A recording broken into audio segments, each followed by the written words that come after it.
Always great to experience an in-state rivalry. We know ETSU is going to be trying to give Tennessee their best. Lots of familiar faces on both sides and lots of East Tennessee products, including this man on the mound, Austin Breedlove, who gets his first start for the Tennessee Volunteers. 1-0, a 1.17 ERA, 7 strikeouts in 7 2/3. What do you want to see if you're Tony Vitello from Breedlove today?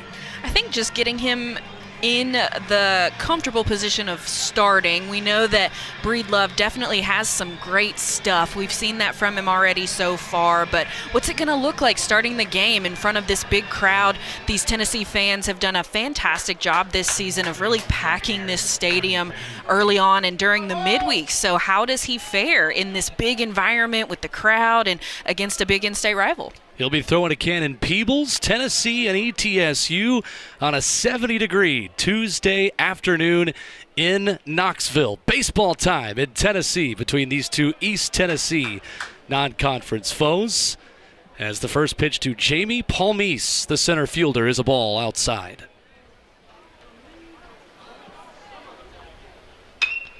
And this one's laced into left, ranging back and making the catch is Dalton Bargo. 1 up and 1 down for Breedlove, as Blake Jacklin, the right fielder, will hit next. Defensively for Tennessee today, Dean Curley makes his first start at first base. At infield of Curley, Keelan at second, Ariel Antigua at short, Andrew Fisher mans third base. Left to right of the outfield, Dalton Bargo, Hunter Ensley, and Reese Chapman. Levi Clark is the DH this afternoon. As Breedlove starts off Blake Jacklin, the right fielder, with a breaking ball that misses outside. I'm excited to see Antigua get that start at shortstop. He made some of the most incredible plays last season after coming off of an injury.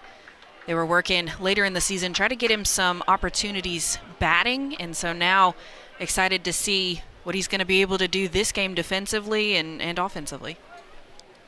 Fourth start of the season for the Tennessee shortstop. This one to Keelan. Easy throw to first. Curley manning the bag. 2 up and 2 down. So that'll bring up the shortstop, Cody Miller, for an ETSU team with Palmise in center, Jacklin hitting second, and Miller, the third place batter. Cooper Torres, the second baseman, bats cleanup. J.D. Yacobinis, the catcher today, bats fifth. Grant Gallagher, second in the nation with 11 home runs, mans the sixth spot. Joey Little, Tristan Curlis, and Lenny Montesano round out the order for head coach Joe DiNucci. See how it's scored, but regardless, it's a man on third with 2 away for ETSU. What a great way to keep your offense alive with 2 outs. I mean, he hits that ball barely off the... A single and a 2-base error against Cody Miller, and an RBI single from Cooper Torres puts ETSU up in the top half of the first with Tennessee baseball than what these two East Tennessee teams have today. Truly, it is absolutely gorgeous. Not a cloud in the sky, a slight breeze. I think it's around 70. It's gorgeous. 71 degrees for the ETSU lefty Derek McCarley, who pitched an inning and a third in Saturday's win over Longwood. Second man out of the bullpen in that game. Appeared in 21 games last season, started 3 of those contests this season. 11 strikeouts in 14 and a third, including 1 run in an inning and 2/3 at Georgia last week, as ETSU will go with the southpaw against Dean Curley, Gavin Keelan, and Hunter Ensley, as dangerous of a 1-2-3 as you will see in college baseball. So this Tennessee lineup swinging the bat with a lot of confidence right now, Kalen, and as they come into this game, a lot of teams that would maybe be a bit rattled by defensive mistakes and by a 1 on the scoreboard to start the ball game, but this Tennessee team just does not panic and does not get out of its groove even when they see themselves down. Exactly. There's really no reason to. When you know that your offense can produce the way that this Tennessee offense can, it provides so much confidence. And even if your starters aren't the ones to get it done, there's so much depth on the bench. Coach Tony Vitello can pull a bunch of different guys out, and they can get the job done. So here's today's first baseman, Dean Curley, making his first start at first for the Tennessee Volunteers. The sophomore, 3 for 13, 4 RBIs in that series sweep over Florida over the weekend. And the first pitch to him is a strike there on the outside corner. Curley first, Keelan second, and Inslee third, like we said. Andrew Fisher, the cleanup man. Levi Clark hits fifth. Reese Chapman, Cannon Peebles, Dalton Bargo, and Ariel Antigua. The Tennessee lineup for head coach Tony Vitello in his 8th season, looking for a win 3-16. Already at the helm here in Knoxville.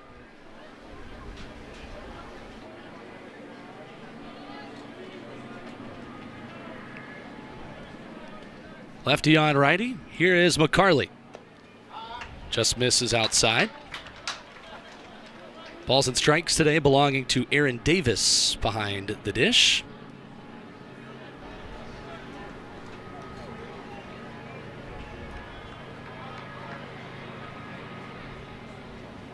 The 2-1. That catches a corner, count even.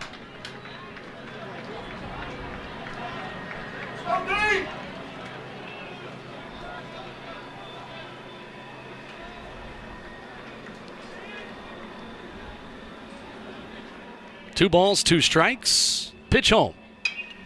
Lifted to right.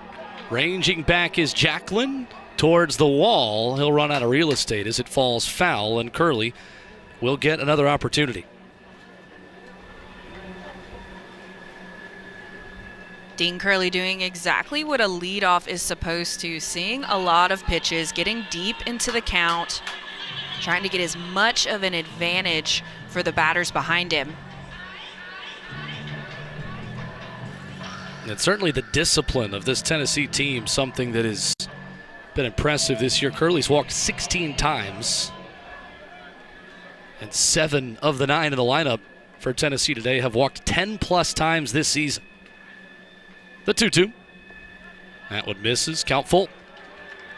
And that really is one of the things that makes it so difficult to pitch to this Tennessee lineup, because if you leave the ball too much over the plate, there's a good chance that you're going to see some powerful offense, but they do a great job of laying off of the dirt balls. This one lifted to left center. Ranging back is Paul Meese, and he will have room. Calling off Joey Little. A loud out from Dean Curley, who saw a lot of pitches, but flies out. There's one away.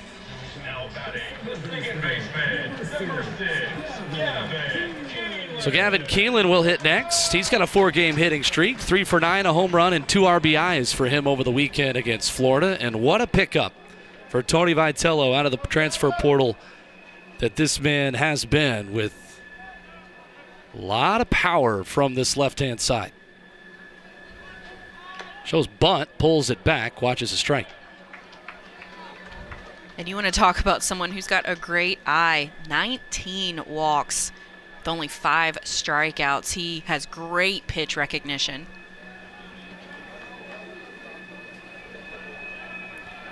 But does whatever he can just to keep that ball from going to the outfield. So here's Hunter Inslee looking for to atone for that error in center. Allowed a run to score back in the first as he swings at the first pitch, ambush, and fouls it away. .312 average, 2 home runs, 19 RBIs for the Tennessee senior, who was 3 for 11 with 3 RBIs over the weekend here in the sweep over the Gators.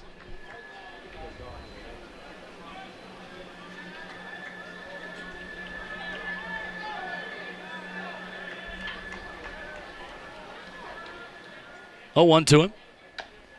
Misses away. Haven't seen the run numbers as much for Inslee to start this year. His last home run was back on February the 23rd against Samford, but what a constant in Tony Vitello's 3 spot. Inslee has still been so productive in this hole.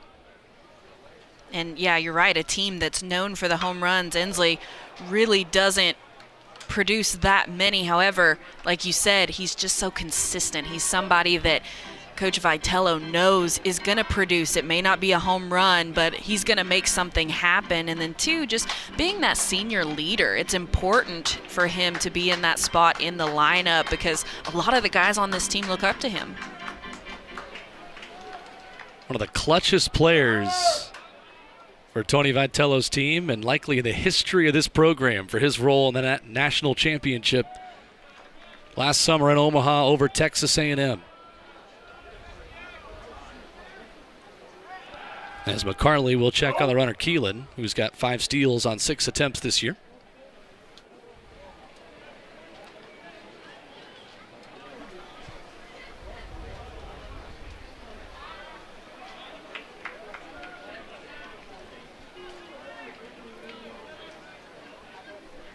Here's the 1-2. Upstairs.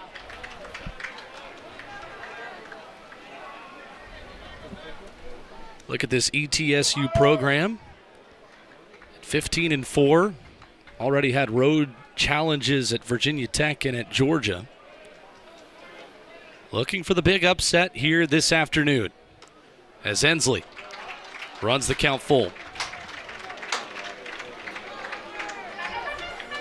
Already 14 pitches for Derek McCarley. Tennessee hitters have been patient.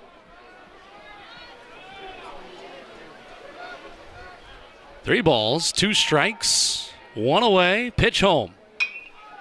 That one hard contact but foul.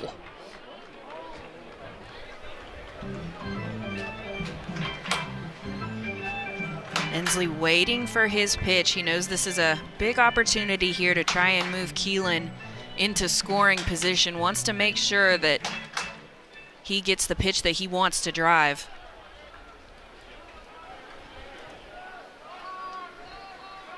Another full count pitch. Driven to right. And into the Tennessee afternoon sky. Bouncing into a very packed student section over there down the right field line. Imagine these long at-bats. There's quite a few things being talked about between that student section and the right fielder Blake Jacklin over there as well. I'm sure they're being so nice to him. Not giving him a hard time at all. 8th pitch of the at-bat to Hunter Ensley. Fouled straight back. Lots of heads on swivels. That one would have been sitting in our laps had there not been a net behind home plate. What a quality plate appearance from Ensley. Seeing a lot of pitches, waiting for his.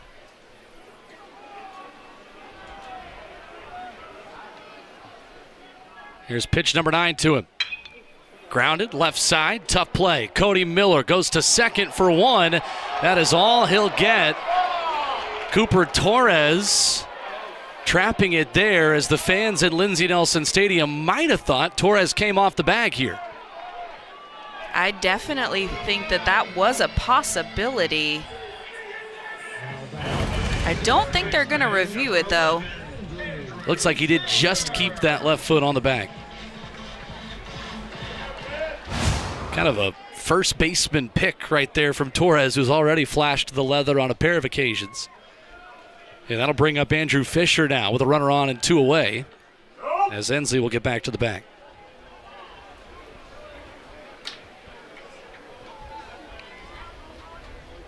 Shift on for Fisher, who is 2 for 11 with a pair of RBIs over the weekend against Florida.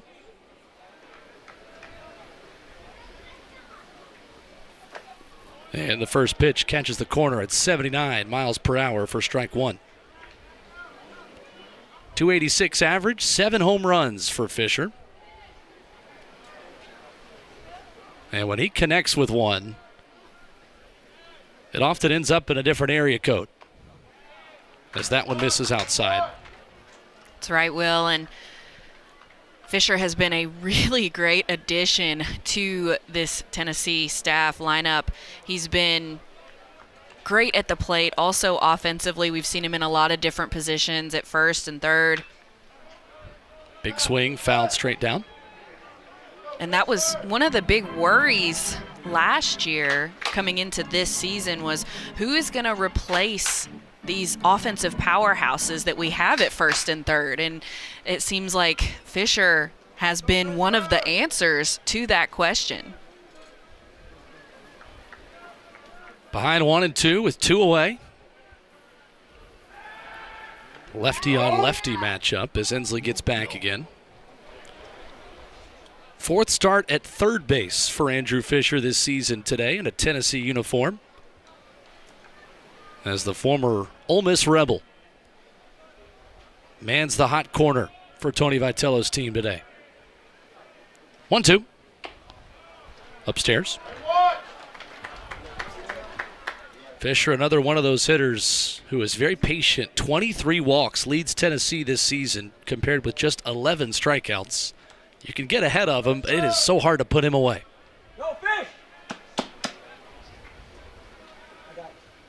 Here's a 2-2.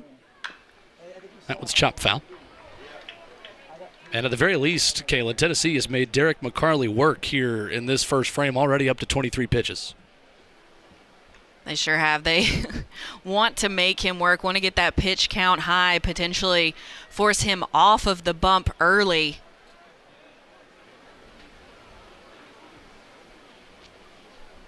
Here comes the 2-2. Staying alive again.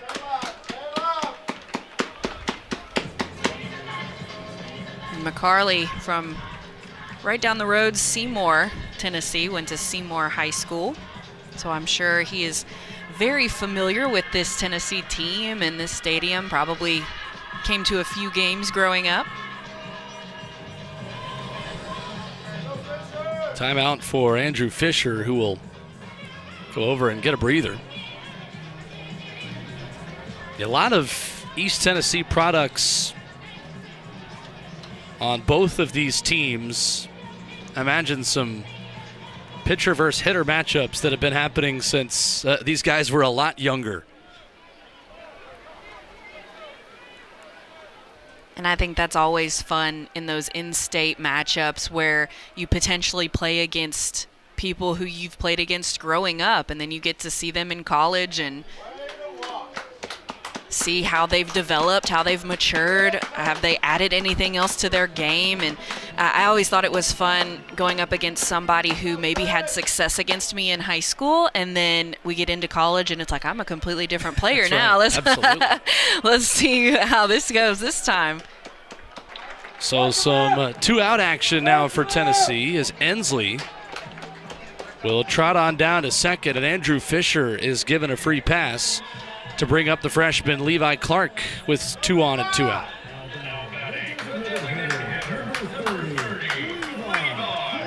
Well, that's one way to keep him from fouling it off. Yeah. It's all right, I'm done with you. I'm ready to move on to the next one. Levi Clark was 1 for 6, a double, struck out 4 times over the weekend against Florida. The fantastic freshman standing in at a big spot here in the home half of the first. Chance to tie it or give Tennessee the lead. First pitch swinging, fouled back into the ETSU dugout. Clark this season still sporting that .449 average, making his 17th start of the year, 6 home runs, 23 RBIs. And yes, he is a freshman, although I think a lot of folks around this program and anyone who's watched him are still having a hard time believing that. Definitely not playing like a freshman, playing like someone who has a lot of experience under their belt. Was SEC Co-Freshman of the Week, March 10th.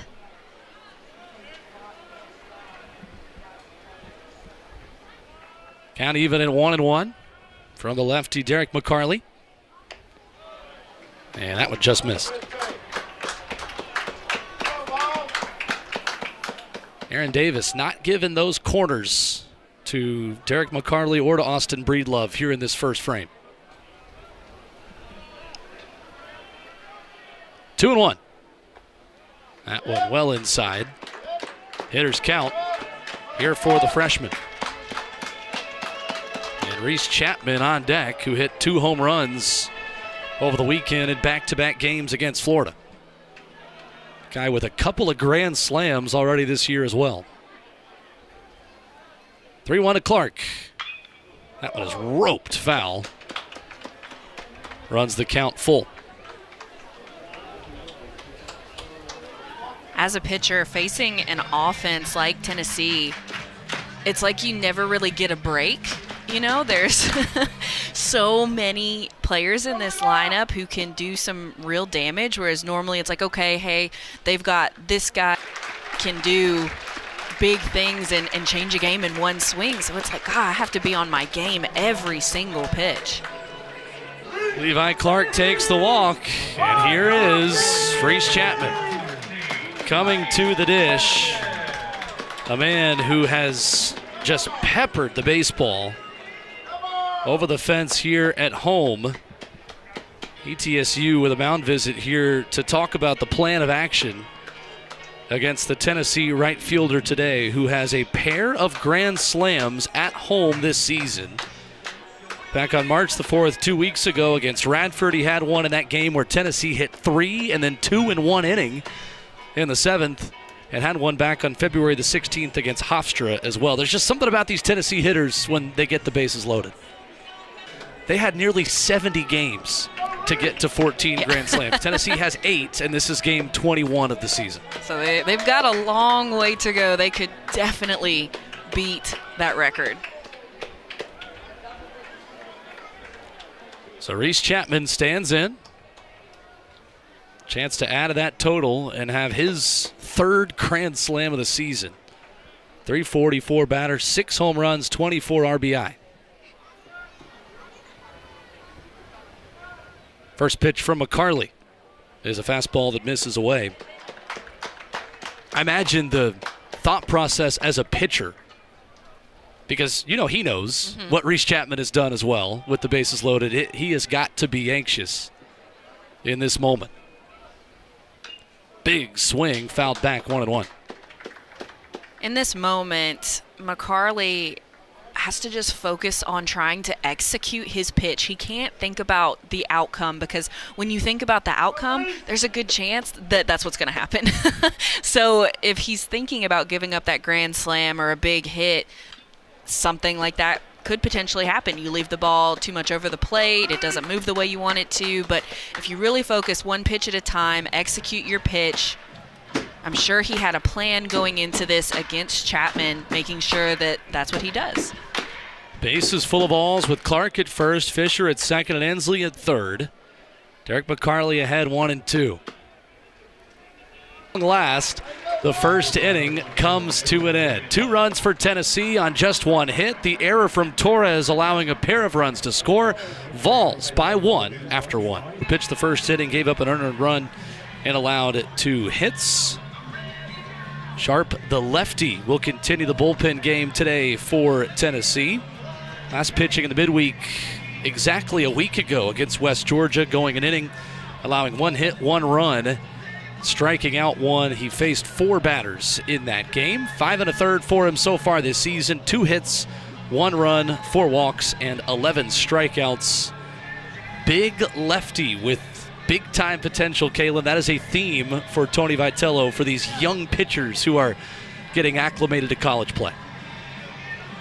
That's so true, Will. And this is a trend that we see from Coach Vitello in the midweeks, switching a pitcher every inning, trying to get his bullpen as many opportunities as possible. The young guys, some of the transfers, newbies, making sure that he has as much depth as possible. You never know when your name is going to be called.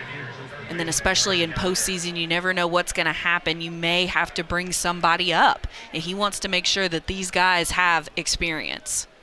It'll be Grant Gallagher, the first man up. First pitch swinging, popped high into the air with the sunglasses shining. Gavin Keelan 5 steps back into the green. 1 pitch and 1 out against the man with 11 home runs this season in Gallagher.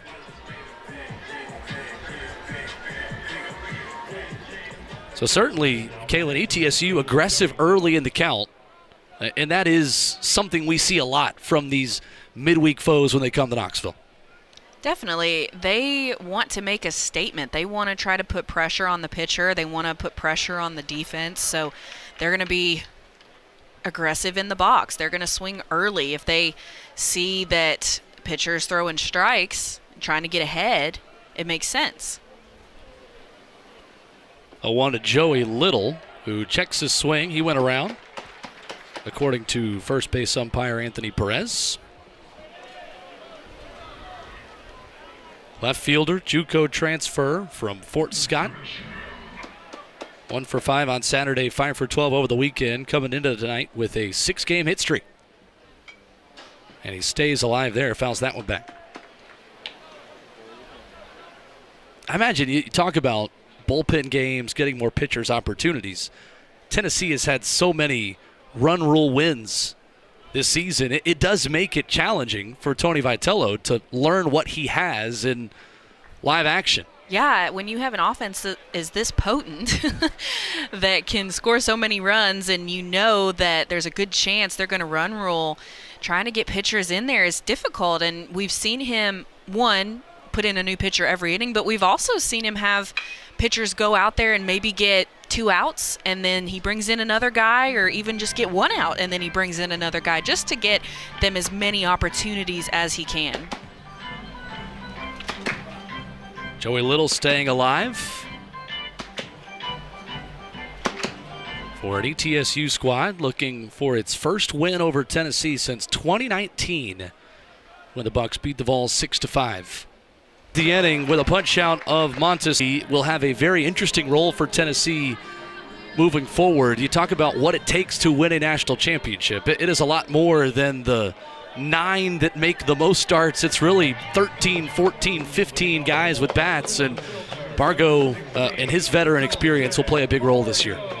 100%. It is truly about the guys who can come off the bench in big moments. There are going to be so many opportunities for guys like Dalton Bargo and several others off of this Tennessee lineup who can do big things and change a game in one swing. McCarley working again for his second frame after a 41-pitch first inning.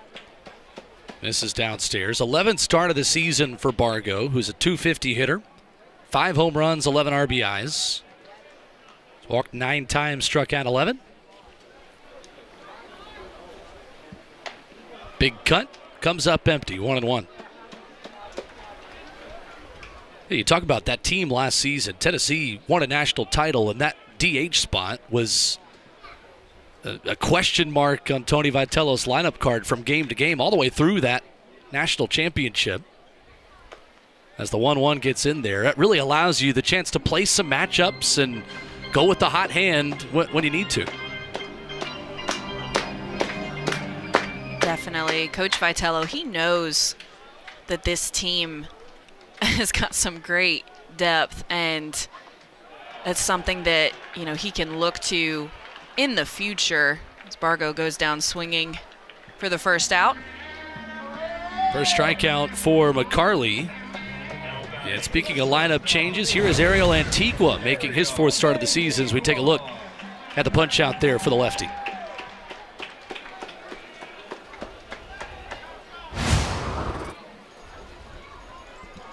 Antigua, no ABs over the weekend against Florida. Defensive sub for the Vols as the first pitch misses low. And what a glove he has got.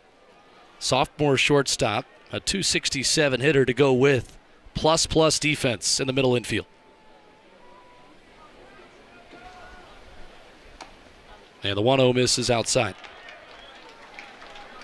Antigua is one of those players, sort of a defensive specialist, where if you need an out, you've got to make that double play, whatever it is. That's who you look to. 2-0, catches the inside corner. And defensively, if you are looking for a weakness in this Tennessee team, that is it. With the fielding percentage 11th in the SEC at .971 in the early year for the Vols.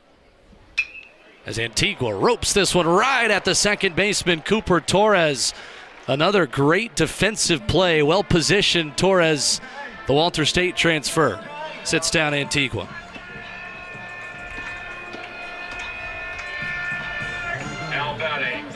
So that'll bring up the leadoff batter, Dean Curley. Flew out to center his first time up, playing first base for the first time today.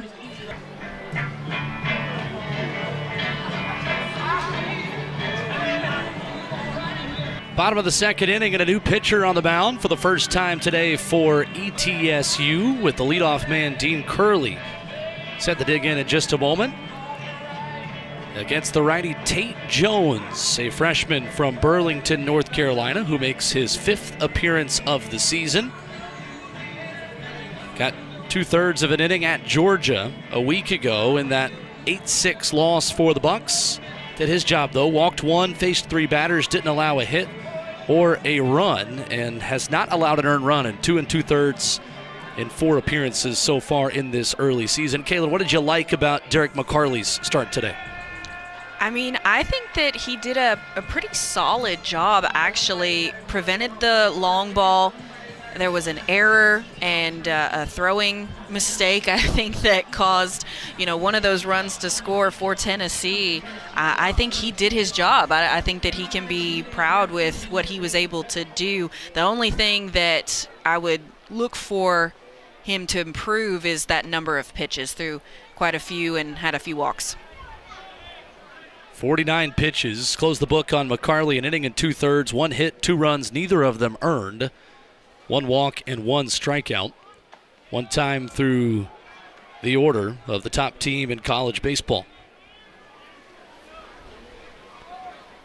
1-1 to Curley. Hitters are different. The defense is different. Everything about it is different. But something you have to remember is, one, this is an opportunity to get some guys who probably aren't starting in those weekend games some innings. And also, to the guys who are starting, you can't take this game off. You have to stay mentally focused. You have to stay in it every single pitch. And, sometimes you see teams coming into midweek games and thinking, oh, this is going to be easy, and then it's not. So especially like this game already, tied 2-2, ETSU is really putting up a fight here. So Tennessee has to take this game just as serious as they do a game against Florida. Hard throw over to first from Crabtree, who loses Palm East on a 4-pitch walk. Talented right fielder Blake Jacklin standing in. And a couple of throws over from Crabtree back over to first. Palm East 8 steals on 9 attempts so far in the young season. And 3 throws right back to Dean Curley over there at first, who mans the first base bag from the first inning for the first time in his Tennessee career today. As Crabtree started off with 5 straight balls here.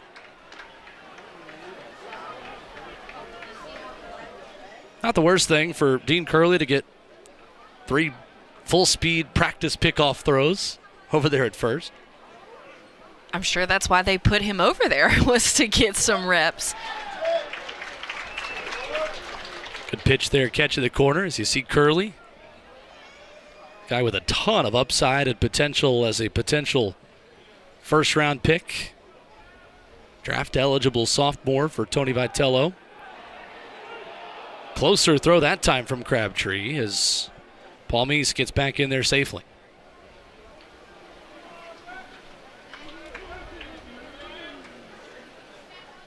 Here's a 1-1. That one misses.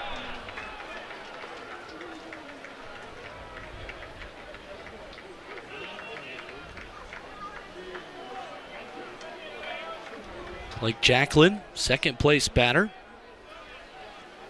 making his 10th start of the season today. Big cut, fouls that one back as Crabtree runs it even 2-2.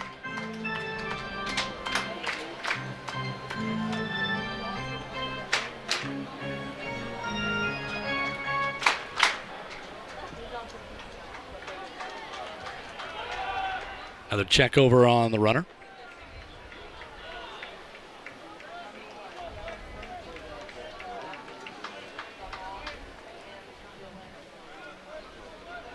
Two balls, 2 strikes, pitch home. Breaking ball misses. Crabtree in danger of 2 consecutive free passes to open up this 3rd frame. Leading ETSU. Crabtree sporting his 1.23 ERA. Here against Miller, who extended his 6-game hitting streak to 7 with that single back in the first. Meanwhile, Crabtree is still focused on the runner, Jacqueline. Not as much of a stolen base threat, Jacqueline. He's just got 2 steals this year. As again, they check on him. Well, Dean Curley's got about 2 games worth of throws over to first now to get used to that. 1-2. Fouled back as Miller stays alive. What's impressed you about these ETSU hitters the first time through the lineup, seeing them?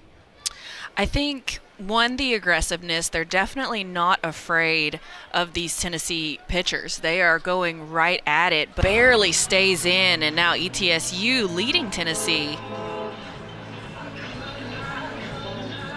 4-2 advantage as Tony Vitello will emerge from the Tennessee dugout. And this ETSU squad that just hammers the baseball has lived up to the hype against Tennessee pitching so far this afternoon for the Vols. Pitched a third of an inning last week against West Georgia, a midweek mainstay as well for Tony Vitello in Tennessee, as this righty with a lot of potential comes in here. Kaylin looking to steady things for Tennessee, now trailing. That's right, going to Hundley here. Tennessee just wants to get back in the dugout, try to get things going offensively. They think Hundley is going to be their best option to do that.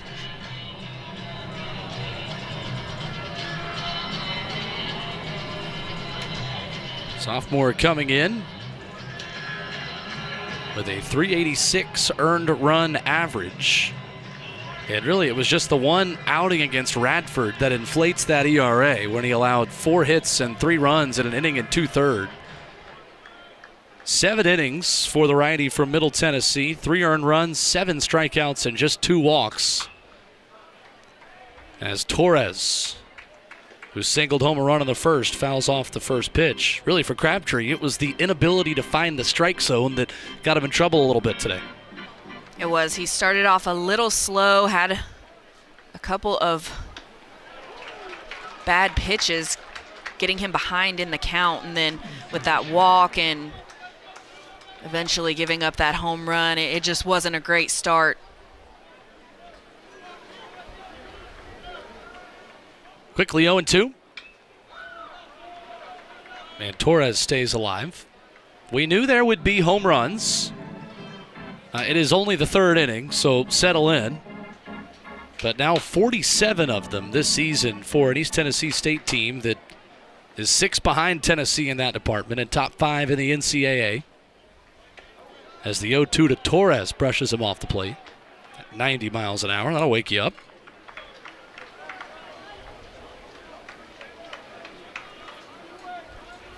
Here at Kaylin to start off the 3rd. I'm not surprised at all that Hunter Ensley is the one to get things started here for the Volunteers. The clutch senior hustling down the line. Just the 2nd hit for Tennessee. Keelan and Ensley with the 2 base knocks. Now another shift for Andrew Fisher. Big cut, fouled back, 0-1. Interesting, the defensive alignment for ETSU as well, and the way they're trying to combat this Tennessee lineup. They've been aggressive at doing this throughout the game. Yeah, have this shift on here. Big time. You've got Miller, Torres, and Curlis all on the right side. Not something you see in the big leagues anymore. Continues here in the college game as Fisher watches that one just miss on the outside corner.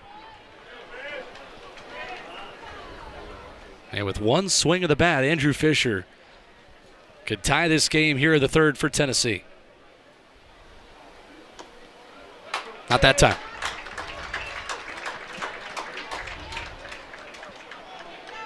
Levi Clark waiting on deck. And the heart of this Tennessee order looking to do damage. 3-1 from Tate Jones. High fly ball. That'll get over the seats.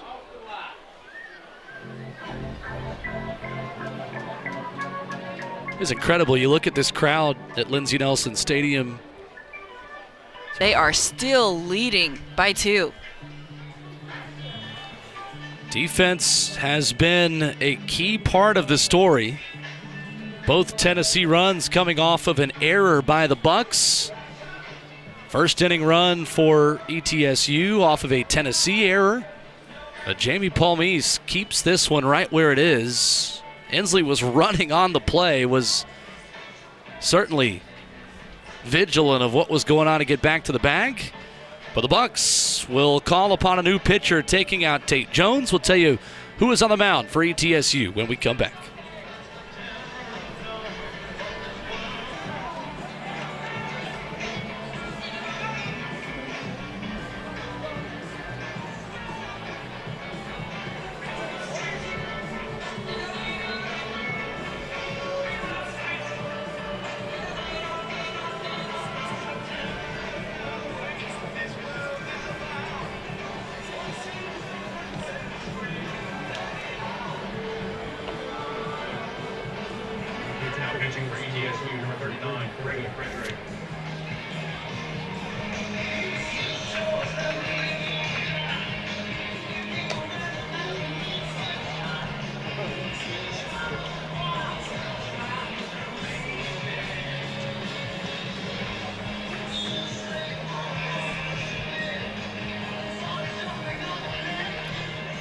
New pitcher for ETSU with 2 away in the third after a terrific catch by Jamie Palmise. Keeps this one right where it is. A terrific righty will come in for the Bucks. The pride of Bearden High School from right down the road here in Knoxville. This is Brady Frederick, the sophomore submariner, who has only allowed 1 earned run in 16 innings of work this year, an .056 earned run average. 19 strikeouts compared to just 5 walks. Last week against Longwood, over the weekend, he pitched 3 2/3, allowed a hit, walked 1, struck out 5, facing 14 batters just 4 days ago. So, Kalen, maybe a pitcher that could typically give ETSU some length here in the middle innings, but just got 3 2/3 innings of work. That shows you how badly they want to win this game going to him here in this spot. Yeah, they definitely want to basically throw the kitchen sink at this Tennessee Volunteers team. They've gotten the lead here. They want to do everything that they can to try and keep it. And they know Levi Clark, even though he's just a freshman, is one of the most dangerous hitters in this lineup. Clark was walked and stranded at second back in the first. Big spot here with Tennessee trailing by 2. With 2 away, and Hunter Inslee, the runner, over at first. Clark 1 for 6 and a double over the weekend against Florida. Guys that come from up north can be excited because they're going to develop a lot in the fall. They're going to develop a lot, like in midweek games like this, get a lot of opportunities. But those guys that he recruits from the warmer parts of the country do have a little bit of an advantage. Gallagher works a walk. Stands down at first with Joey Little, the left fielder, against Hunley, who steps off and throws over to first. Little struck out back in the second inning.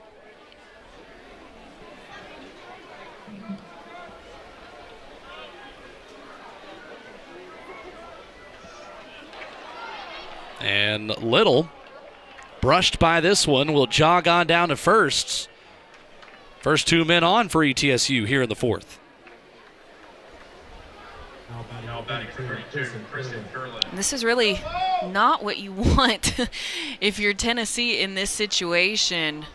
Runners in scoring position here for the Bucks, and Curlis stepping back up to the plate. And Tony Vitello, just a moment ago, stepped out of the dugout, raised both hands to his head like he wanted to review if that ball actually hit him, and then it's almost like with his hands halfway up to his head, threw him back, shrugged and changed his mind and walked back as the home plate umpire, which is Aaron Davis this afternoon, Goes to talk with the Tennessee head coach, who now will go get his pitcher, Hundley. So a quick walk and a hit by pitch puts 2 on and nobody out for Tristan Curlis, who will face a new pitcher when we come back here tonight from Knoxville.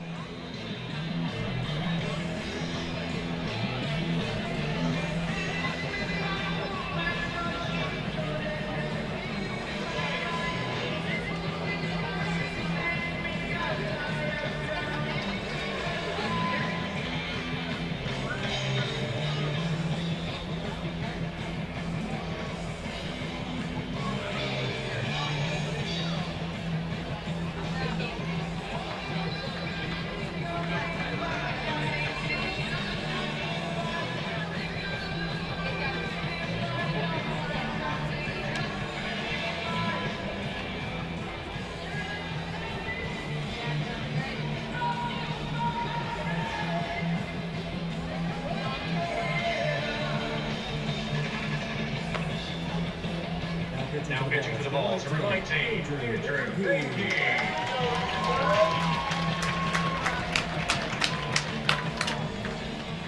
New pitcher for Tennessee entering in a tough spot here in the top of the 4th inning. 2 on, nobody out.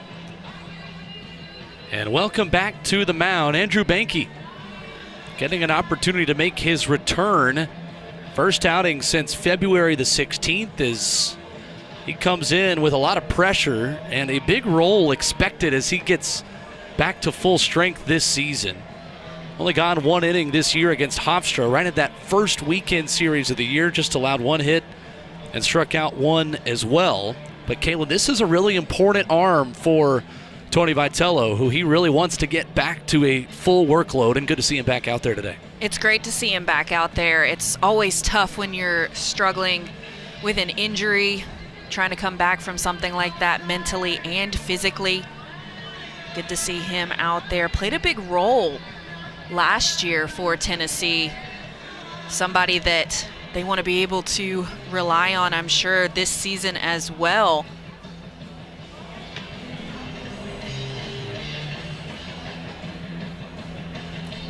Yeah, Tony Vitello saying going into the weekend that it's been the same old song and dance that he has discussed with local media members about A.J. Russell, who's expected to be back in April as they stretch him out to try to start some games.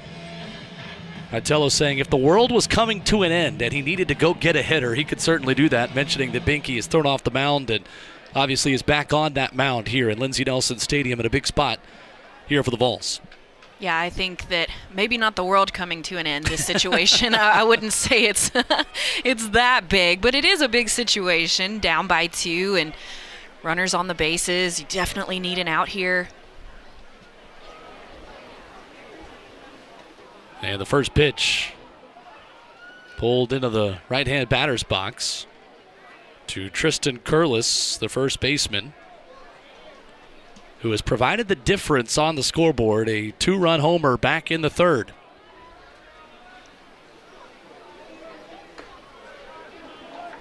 As that one misses. Or excuse me, that was Miller with the 2-run homer back in the 3rd. Curlis with the bomb in the 2nd. Yeah, he hit the solo shot off the That's light right. pole. 2-0. Good pitch.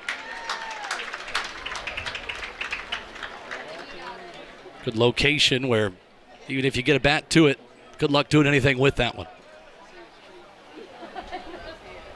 Get under the ball, had to continue to move backwards.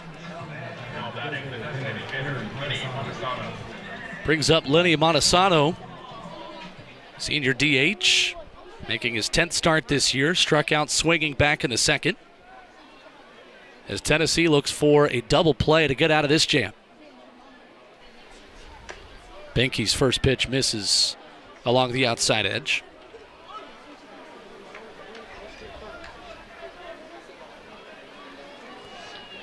'51st game between Tennessee and ETSU here in Knoxville. Tennessee has won 40 of those 50 matchups. And really, you think about, Kalen, some of the strengths of this Tennessee team. Think about their record in non-conference, 137-23 since the start of 2019 against non-conference teams, including midweek games where Vol 69 and starts the 6-4-3. As Reese Chapman comes to the dish. Tennessee looking to dig into a 2-run deficit against ETSU. Chapman, Peebles, and Bargo due up here for the Vols. After an incredible defensive play made by Ariel Antigua, we'll see if that momentum can carry over into this Tennessee offense. Yeah, call it baseball karma, call it momentum, call it whatever you want. So many times you get 2 on, no out, and you don't score. The other team, once they get back out of that dugout, is able to put up a crooked number.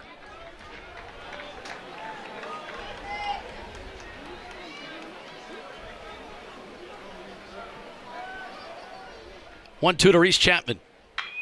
Breaking ball out in front. Rolled over, back to the first baseman, Curlis, who jogs to the bag. 1 up and 1 down for Tennessee in the 4th. Seen a lot of hard contacts for Tennessee today. That from Chapman, who was a bit fooled there, has been a rarity for Vols hitters all afternoon, despite the score. Cannon Peebles up next. Junior backstop. Flew out to center his first time up. First time against Brady Frederick, who continues to work, the Knoxville native here in the bottom of the 4th inning. And you know that for Frederick and other pitchers, and there's that shift in momentum that I was talking about. This may be exactly what Tennessee needed to get things rolling offensively. Peebles starting off strong with a double. So Dalton Bargo has a chance to knock him in and cut into this lead. Hit a big spot as he lifts this one to left. Charging in is Joey Little, and he'll have room, calling off the shortstop Miller. Bargo, 1 pitch for out number 2. But going back to what I was saying earlier, Frederick, I'm sure he wants to win this game more than anything. Being from Knoxville, watching Tennessee probably as a kid, I'm sure he's got plenty of family and friends who are here watching him. So if he could pull away here, if his team could win this game, I mean, that's something that he could probably talk about for the rest of his life is, hey, I pitched in this game and we beat Tennessee and they were number 1 in the nation. 0-1 to Ariel Antigua, who lined out loudly to the second baseman Torres his first time up. It is funny, too, you talk about some of these games of area teams, not speaking for Frederick specifically, but I imagine you've even got guys that cheer for Tennessee in some of the other sports. Mm-hmm. As Antigua lines this one foul to right. Not uncommon to have a pitcher in a area school who might even be a Tennessee football fan, Tennessee basketball fan, right? Right, like who cheer for the state school in other sports, for sure. All that put to the side in a matchup like this one. 1-2 to Antigua, misses inside, count even. Oftentimes, even some of that affection, that love for a program, even a childhood fandom, can make you want to beat them that much more. Right, right. Bill native Frederick, despite the double from Cannon Peebles, retires the side, stranding a runner in scoring position. We go to the 5th with ETSU. So far, if you are wearing blue and gold in this ballpark, ETSU on top of Tennessee. Vols holding the Bucks scoreless in an inning for the first time in that last frame, thanks to a spectacular defensive effort. And it'll be the top of the order. Jamie Palmise, Blake Jacklin, and Cody Miller. 1, 2, and 3 here for ETSU.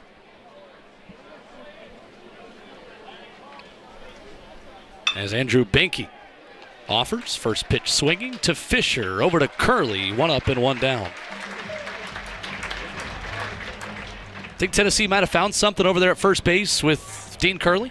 You know, I think that he has looked really good over there, actually. I think that that's definitely a possibility, someone that I'm sure they want to get him a few more opportunities over there before anything is solidified, but I think that it just shows the versatility of Curley and what he's able to do. I mean, we've seen him also at shortstop. He's been in a lot of different positions, and that just makes him even more valuable as a player. He's finished a number of games over ETSU, a one-out runner. You don't get any more textbook than that bunt down third baseline. Seeing that Fisher is playing back, Banky has to go make that play. He's a lefty. He's got to turn his entire body around to make the throw to first. Really, really great baseball IQ play there. Yeah, falling off the first base side of the mound, Andrew Banky. Still a terrific effort to make that play as close as it was against the very speedy Blake Jacklin. But this has been the danger man for ETSU. Cody Miller singled and came around to score after an error in the first and a 2-run home run in the third to give ETSU the lead you see on the scoreboard. Good pitch there from Banky. Catches a corner, 1-1.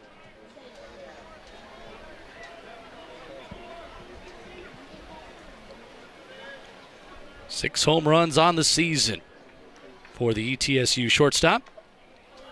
Banky falls behind.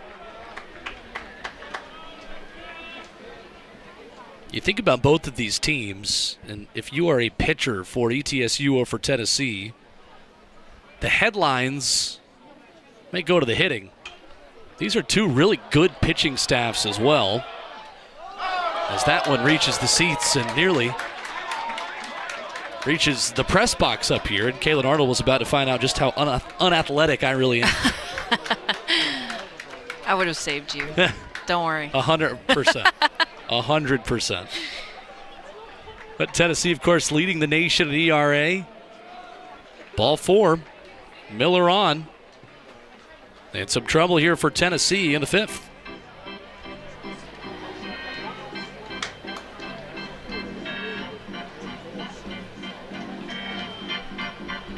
So incredible how an infield hit and a bunt can totally change an inning. Banky with a quick out against Palmise on just one pitch. And now all of a sudden, in a tough spot. Cooper Torres, the batter. Big cut and a miss. Throw back to first as Peebles, with Curley not on the bag, nearly threw that one into right field. Yeah, great job by Curley keeping that ball in front. But like you said, we've seen a lot of different offensive strategies so far from ETSU. We've seen the small ball, we've seen the speed and the steals and running down to first, and then we've also seen the power. We've seen the power from a few home runs. So they're finding a lot of different ways to put pressure on this Tennessee team. Torres had an RBI single to give ETSU its first lead of the afternoon back in the first. Struck out looking against Austin Hundley in the third. 1-1 fouled back.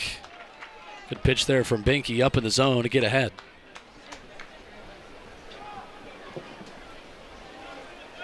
But you look at this ETSU pitching staff, 3.39 ERA, that leads the Southern Conference. Hitters just 191 against ETSU relievers so far in 2025. This is a team that can do a lot more than just hit. 1-2, misses. 2 balls, 2 strikes. And they were picked 4th in the Southern Conference. Kalen, watching this team in person, looking at a lot of the numbers, you got to think they're going to be right up there at the top in that league this year. That's exactly what I was thinking was, dang, if they were picked 4th, I can't imagine what 1, 2, and 3 look like. Sky high to right, Chapman under it. Runners will have to stay where they are as Banky battles back and gets Torres to pop out. There's 2 away now for J.D. Yacobinis.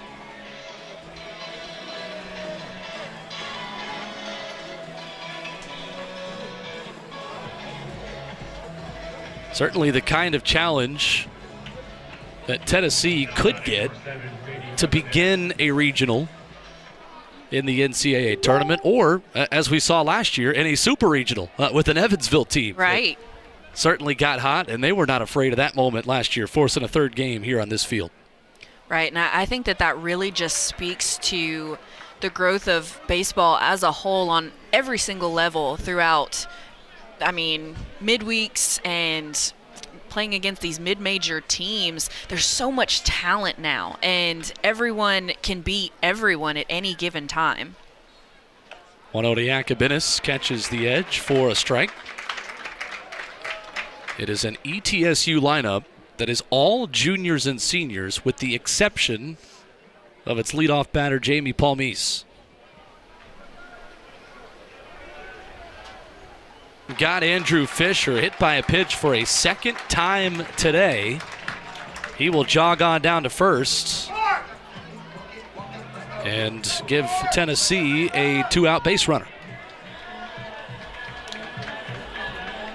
Well, now that crowd's going to get up again, isn't it? Oh, yeah. This is a big moment here. That solo shot was great, but it was just a solo shot. And home plate umpire Aaron Davis knew that would hit Fisher right away. Here's Levi Clark, righty on righty. Second time that Clark will see Frederick. He flew out to right. First time up in the third. Kayla, I imagine with the difficult arm slot, bit of a different look. It's certainly a big advantage having already seen him once today.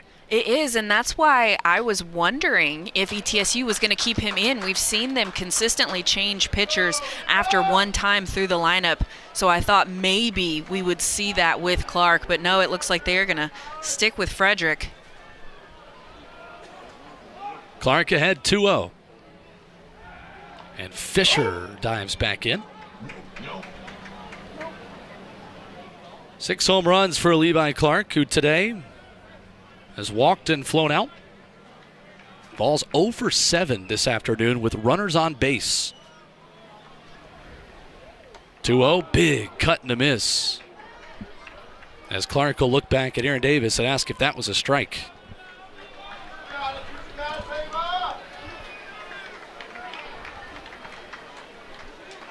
Tennessee 0 for 4 with runners in scoring position. Good pitch there. Crowd doesn't like it. Count is even. And that is such a difficult pitch to judge because of that arm angle. It's starting low and then has a little bit of a rise to it, finishing in the zone. 2-2. That one misses. Full count, 2 away. Fisher can get a head start over at first with the fantastic freshman Clark looking to drive him in. For the Vols, this is Bryson Thacker. Has not pitched yet this year. 6'2 lefty from Rome, Georgia, is a redshirt freshman. Back at high school at Rome High School, 343 strikeouts in 170 innings. Making his collegiate debut this afternoon at a big spot, trailing by 1, top of the 6th. And Kalen, really good for Tony Vitello and for Tennessee fans to see Andrew Banky back out there. A terrific outing for the Tennessee lefty. Definitely, and hopefully for him he can get a few more opportunities to get comfortable again and get to where he's feeling good. But definitely great to see him out there, and it'll be interesting to see Thacker and in his first appearance what he's capable of doing here. Big spot for the redshirt freshman. And the lefty comes in with the terrific third baseman Grant Gallagher due up first. 11 home runs on the season. Second in the country coming into this afternoon. 6, 7, and 8. Gallagher, Little, and Curlis 2 up for ETSU. First pitch in there just misses from Thacker. What do you remember about your collegiate debut? I was so nervous, like incredibly nervous, and It ended up being okay. I remember that. Like, I remember I ended up doing well, but I do just remember being so incredibly nervous. Like, just, I don't know. The adrenaline was insane. So I'm sure he's feeling all of that right now. And my debut was in front of a much, much smaller crowd. Right. Sure. So I'm sure this environment is just really insane to pitch in front of. Yeah, welcome to college baseball, right? Your team's 20-0. Every seat is filled. There's a packed student section back in right field. And you're down by 1 to one of the best midweek teams you'll play all year. Great pitch there from Thacker. Good location on the fastball at 87. Evens the count 2-2.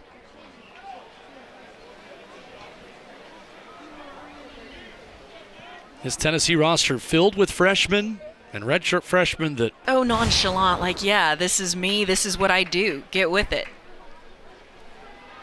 Certainly no one in orange will be shocked to see a Tennessee pitcher with a lot of confidence. Yeah. I think that is one thing that this team just oozes is confidence, and I think that starts at the top. Coach Vitello, I think, is a very confident coach. He's someone who is very passionate about the game, and I think that radiates throughout his entire team. Tennessee head coach watching Tristan Curlis, the first baseman, standing in. Knocked a solo homer over the right field fence back in the second. 4 runs on 5 hits, 1 error for ETSU. 3 runs, 4 hits, 1 error for Tennessee. And again, Thacker is behind 3-0. This is when he's done his best work against Gallagher and Little, the first 2 batters he's seen.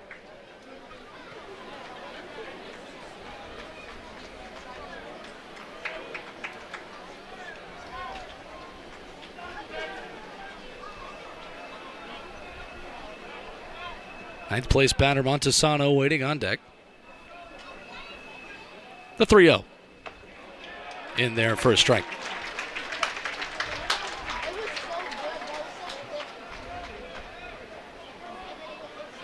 Thacker working quickly. Curlis trying to slow him down a little bit. So a 5-pitch walk to Tristan Curlis will put a runner on base here for ETSU with 2 away now, and Lenny Montesano coming up. And I think the focus here for Thacker, this next batter, well, it looks like actually there is going to be a change here. Coach Vitello walking out to the mound. And it will be a new Tennessee pitcher to see Lenny Montesano, but you see the Tennessee infield giving their freshman pitcher a congrats on a solid first outing. Tell you who the new Tennessee pitcher comes in.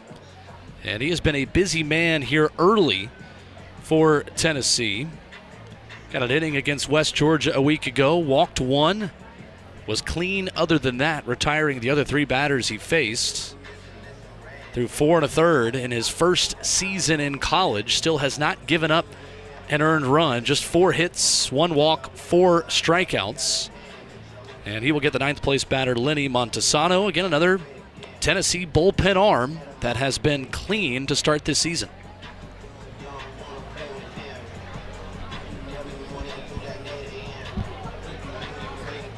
So Montesano comes up, having struck out of the second and grounded into that double play in the 4th that kept ETSU at 4 runs.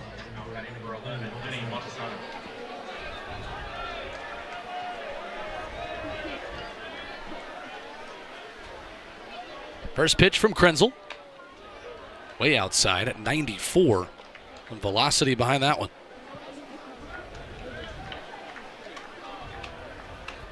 We talked about earlier in the day, Coach Vitello trying to get as many guys opportunities here as possible, even bringing in someone after 2 outs just to get that 3rd out. Krenzel, like you said, already had a lot of success so far. 4.1 innings pitched, 1 walk and 4 Ks. 1-1. Fouled into the mitt of Peebles. Crowd trying to urge on Krenzel to get Tennessee out of this inning and get those bats going again in the home half. 1 ball, 2 strikes. Outside again. That one coming in at 95. So, like you said, definitely brings the velo. It's going to be exciting to watch him develop over the next couple years. 2-2, just misses. Home plate umpire Aaron Davis on balls and strikes. A couple of Tennessee infielders took a few steps towards that first base dugout on that pitch. Curtis will get a head start. 3 balls, 2 strikes, 2 away. But that is the inning. Montesano never left the batter's box. He thought this was a foul right at the plate. Tennessee keeps playing as Fisher throws it down to first. Home plate umpire Aaron Davis will talk for a moment. But as it stands, that's out number 3, and it looks like that'll be upheld. So, Joe Panucci gets the explanation. Here's another look.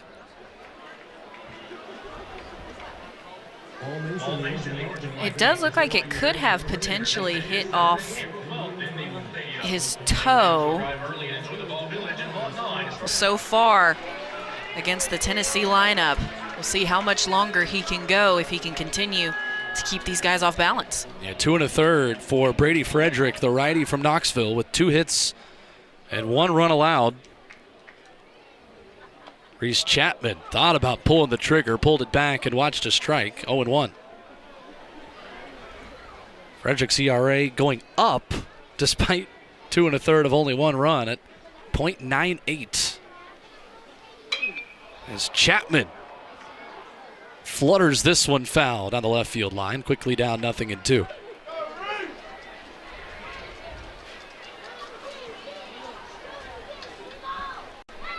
See the 2-strike approach here from the Tennessee right fielder. Hard hit foul right over the ETSU dugout. What's impressed you about Brady Frederick today? Really, just how he's been able to get ahead in counts, keep these batters off balance. He's got them guessing a lot, and you can see that from the way that they're in the box, considering pulling the trigger.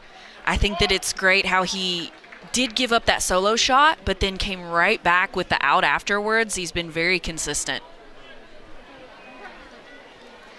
Chapman working from behind, 1-2 to lead off the 6th. Just missed, nearly caught a corner as Frederick almost got Chapman looking there. Difficult pitch to see out there on that edge. 2-2. That one hard hit, but foul again. The shadows that maybe not as much against the hitters at this point. The last couple of innings, pitchers have been in some sun, hitters have been in the shade, and perhaps that disadvantage gone for the pitchers now as Chapman stays alive. And that ball can play tricks on you a little bit when you're standing in the shade and the mound is in the sun. Yeah, and I mean, you can see Little out there in left field trying to stand in the shade. He's trying to stand in the shadow of the scoreboard. 2-2.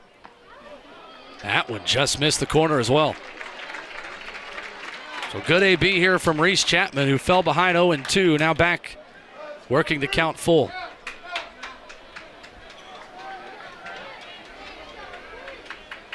Full count pitch.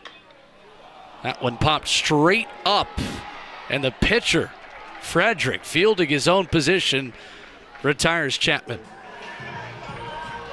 That's the rare P1 on your scorebook. Yeah.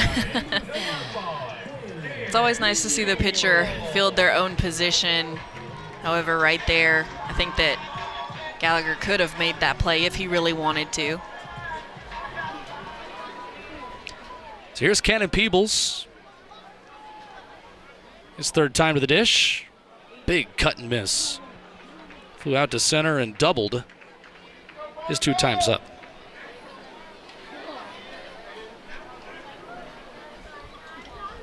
And this was pretty much the same position that he was in when he hit that double, 1 out. Tried to start something for the Volunteers. They weren't able to capitalize. And his second time seeing Brady Frederick. Sees the righty get ahead again, 0-2. That one outside. This one following the same script as so many at-bats with the Knoxville native up there on the mound for ETSU.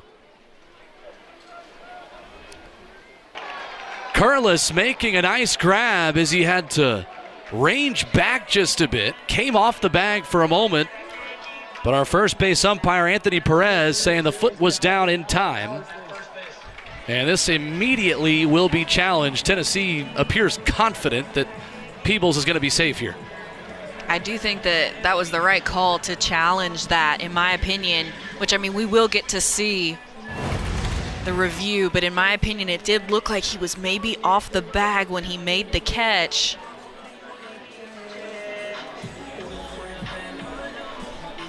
It's close. It's so close. It's going to depend. Did he get back down in time? I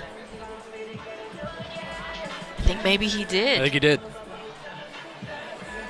Ball in the glove there, and the foot. Hard to tell from our angle, but I would say probable that the foot got there in time. I agree with you, and it does have to be indisputable. It's a great play from Tristan Curlis. Yeah. And another Great hustle from Peebles.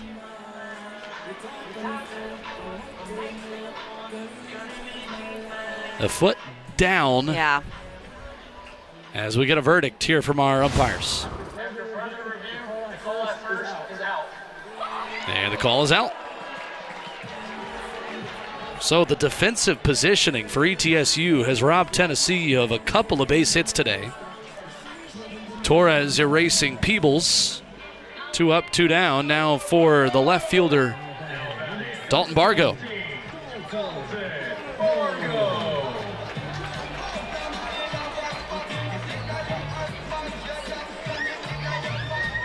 Bargo, who had 2 home runs in 1 inning earlier this year against UNC Asheville, watches a strike, and once again, Brady Frederick gets ahead.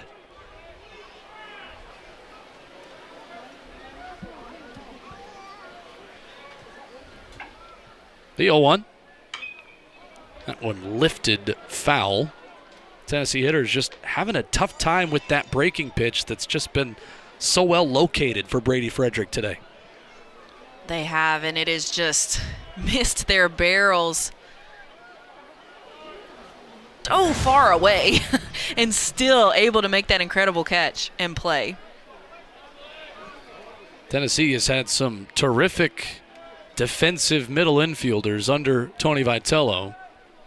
Feels like we might be watching the best one out there right now at shortstop for Ariel Antigua as Krenzel starts off Blake Jacklin with a strike. And what a luxury that could be for Tony Vitello and Tennessee in the SEC as a defensive replacement or as a guy battling to start every day.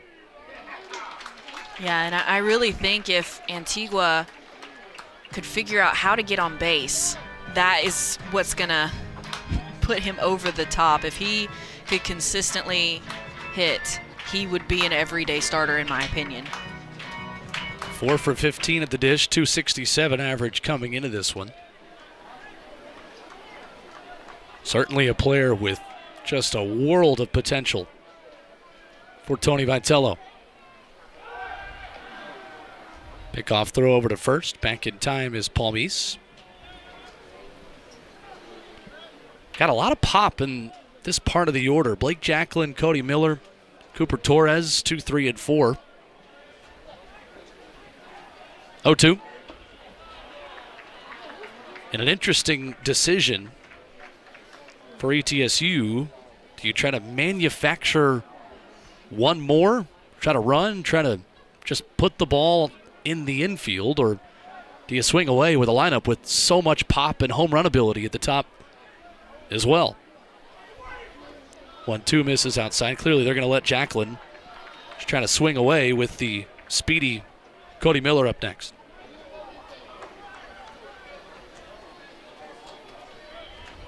Right here, ETSU really going to want to try to tack on some insurance runs. They know what this Tennessee offense can do, and even though they productive out for Jacklin with Keelan ranging left and making a nice throw.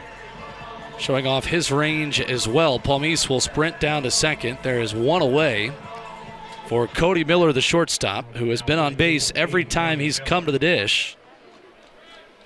Singled and scored in the first, a 2-run homer in the third, a walk and a stolen base back in that 5th inning. First pitch to him, a fastball that just misses the edge.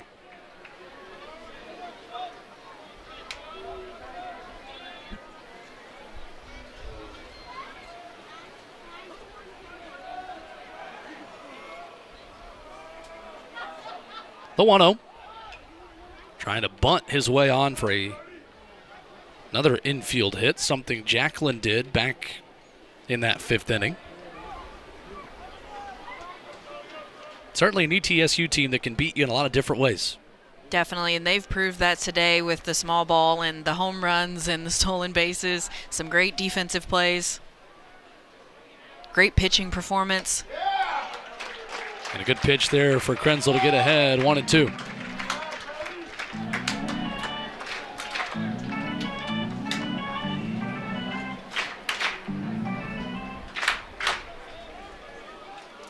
Big spot here in the top of the 7th. Breaking ball almost got all the way back to the corner. 2-2. Tony Vitello would certainly like for his team to obviously not be down and not have to be in this position, but I imagine he'll be pleased with high leverage opportunities for players looking to make a name for themselves. Jay Abernathy, who with the glove and on the base paths had a terrific series over the weekend against Florida, will look to spark a Tennessee rally against Brady Frederick. Jay Abernathy is an elite player. He's got so many tools in his pocket. We'll see what that means defensively for Tennessee as Abernathy replaces Ariel Antigua at the dish.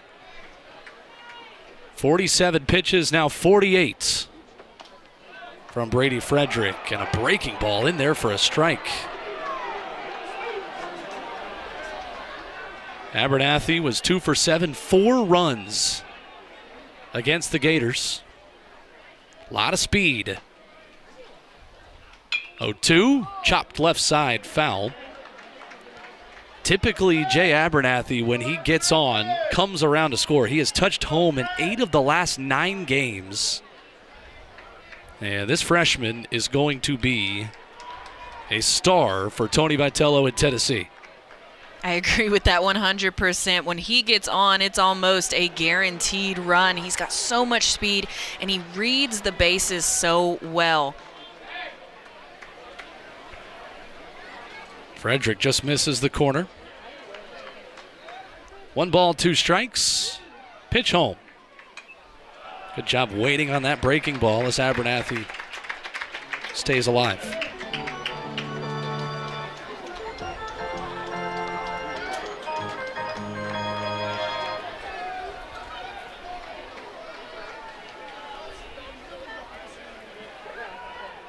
The 1-2.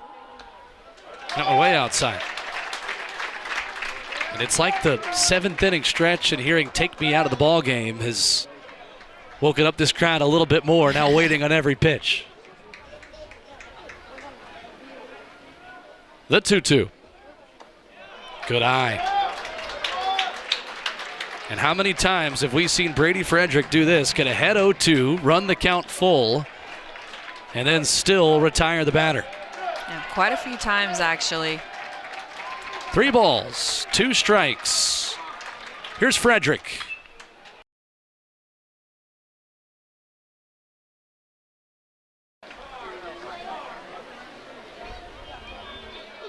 Jay's doing a great job of fouling off the pitches that maybe aren't the ones that he wants to hit, but he knows are close to the zone.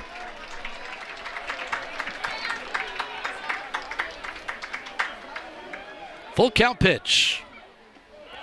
Walked him.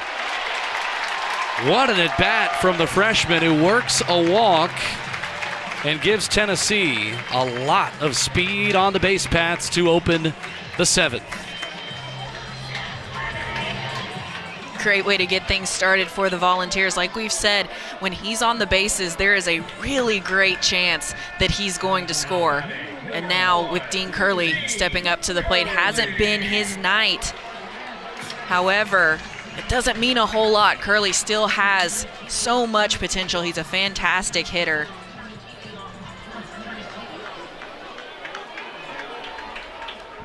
Runner on first, Abernathy. And the first pitch to Curley's popped straight up. Shallow right, Torres ranging back. Reaches up and makes the catch. Like you said, not the best night for Dean Curley. Now 0 for 4 today. Still time to maybe have another impact on this game, but we'll have to watch now as Gavin Keelan stands in.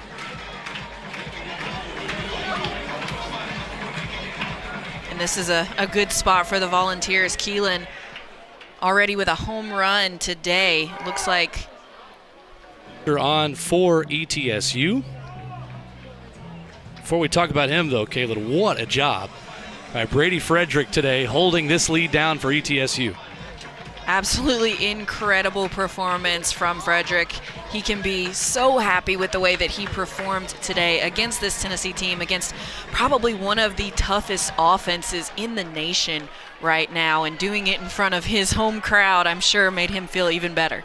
This will be Andrew Ronnie with a 1.74 ERA. 1-0 this season. 10 1/3, 6 hits, 2 earned runs. He has walked 10 batters and struck out 13 in those 10 innings. And he'll face Gavin Keelan first up. Swing and a miss. Big cut had him fooled.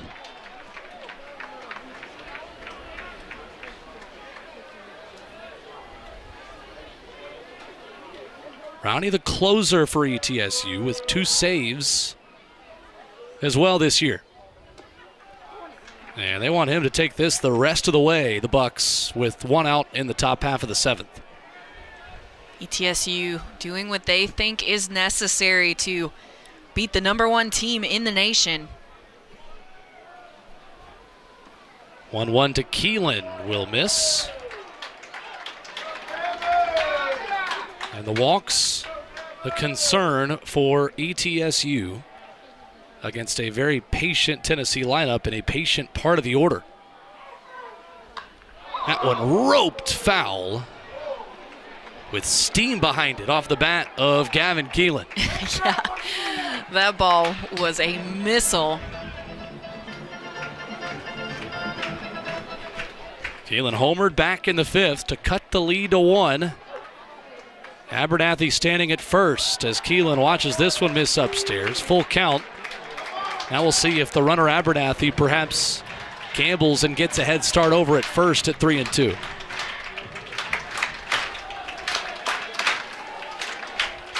One down. Field slides into second, nice and easy. The Tennessee fans all on their feet.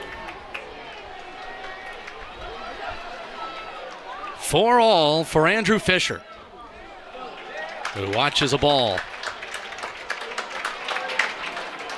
We mentioned good things happen when Jay Abernathy gets on base, and that full count walk to start the inning proves to be critical. And now Fisher's ahead 2-0. And Jay Abernathy now has scored in 9 of the last 10 games for Tennessee. I think that the coaching staff should look at that and say, hey, we should make sure he's getting on base somehow. Fisher chops one down the first baseline. Ronnie continues to battle back.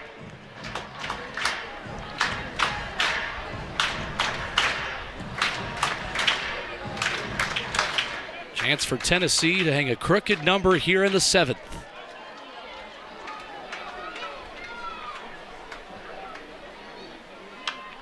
That one lifted foul. Interesting, the defensive decisions there from ETSU as the ball was pitched.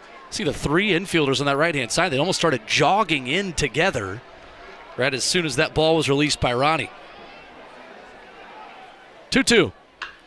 Roped, right field line, foul ball. I love the life that has now been breathed back into this stadium. All the Tennessee fans jumping to their feet.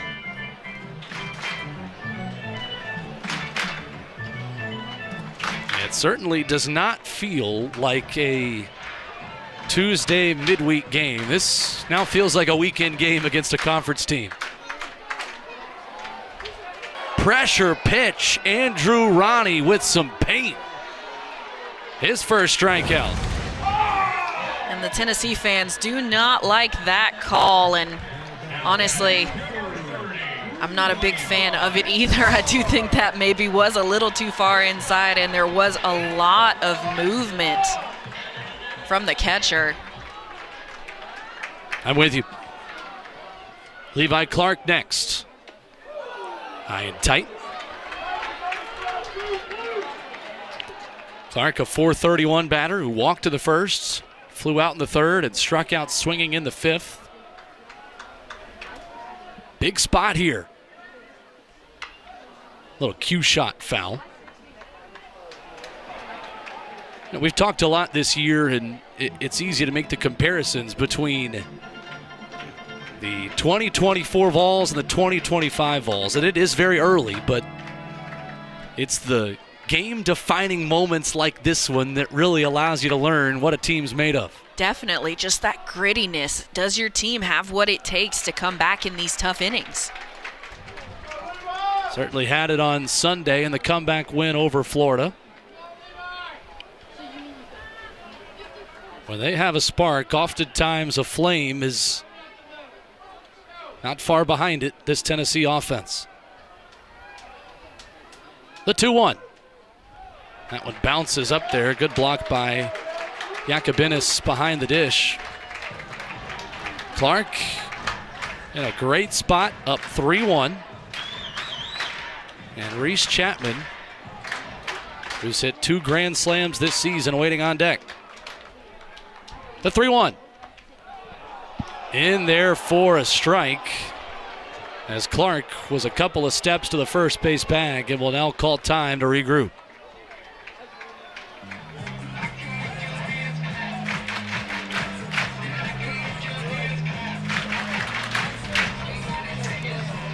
Aaron Davis not giving Tennessee anything behind the dish here in this seventh.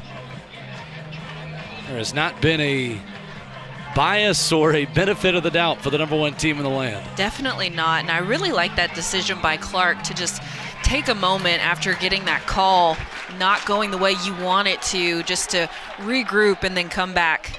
3-2 stays alive.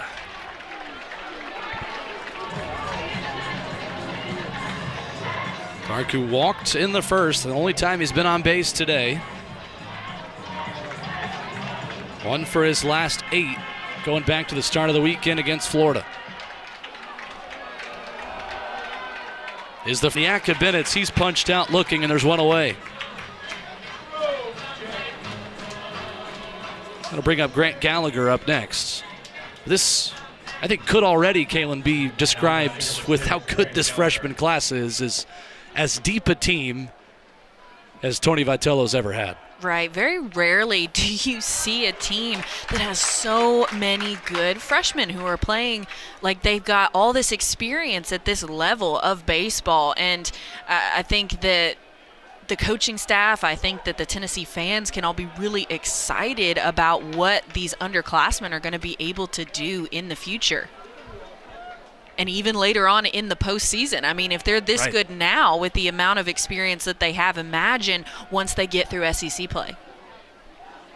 1-1 to Grant Gallagher. Swung on and missed out in front. Gallagher with 11 home runs this season, without a base hit today, after a 4-for-12 series against Longwood over the weekend. The 1-2. That one gets all the way behind Peebles. 2-2.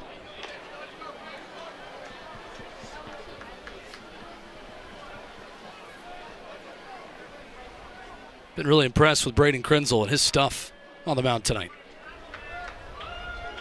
Yeah, I'm sure that's one reason why Tennessee coaching staff wanted to put him in. Lifted into center as Ensley, right on the edge of the TriStar in center field, will reach up and make the grab. 2 up and 2 down. With this being such a close ball game, they want to put one of their best arms on the mound. They want to win this ball game. This is a midweek game, but it still means just as much. Not a lot of pitchers with 4 1/3 of their name with stuff like Krenzel's. As he gets ahead a little, had him fooled. 0-1. An ETSU batter has reached base in every inning of this game. 0-2 as Tennessee looks for its first 1-2-3 frame defensively of the night. This breaking ball that Krenzel is throwing is so nasty. Looking for a quick 1-2-3 inning. Missed with a breaking ball. They'll check down at first. And the first base umpire, Anthony Perez, said he didn't go. Almost got him again on that pitch. He wanted it. Payoff pitch. They'll check down again. Didn't go again. I think that one was maybe a little bit closer than the previous one. I love that, though. I love that they went right back to that breaking ball, that off-speed pitch. He showed previously that he still wanted it, so you want to go right back at him with it. Say, hey, can you lay off of it a second time?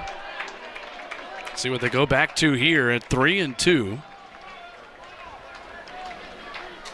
Krenzel trying not to lose Joey Little. I think that is a really tough break for Tennessee. As Landon Crumley will breathe a big sigh of relief that there are only runners at first and second. And he is going to exit. That pitcher is this man, Colin Eaton, a 5'11 junior from Cartersville, Georgia. Transfer from Gordon State College. Joins the Bucks this year after 2 seasons there, where he started 12 games with a 4.06 ERA a season ago. 8 2/3 this year for Eaton, 5 walks to 14 strikeouts, a 3.12 ERA. Gave up a pair of earned runs at Georgia a week ago in the 8-6 loss for ETSU, as the Bucks find themselves 1 week later in a tight game against elite SEC competition again. And Dean Curley getting ready to stand in. He is 0 for 4 tonight. Curley definitely due. Hasn't had the offensive productive night he's used to.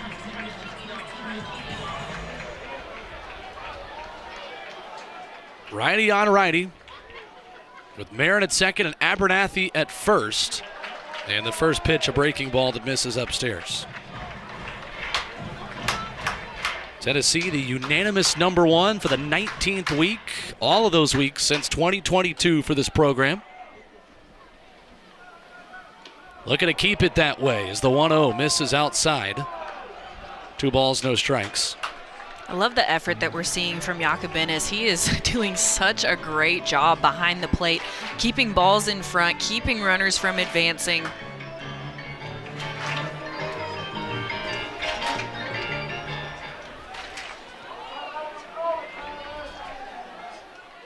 The 2-0 to Curley.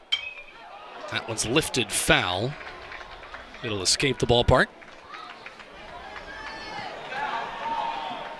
Tennessee today, uncharacteristically poor with runners on. 1 for 14, the Vols, with runners on base.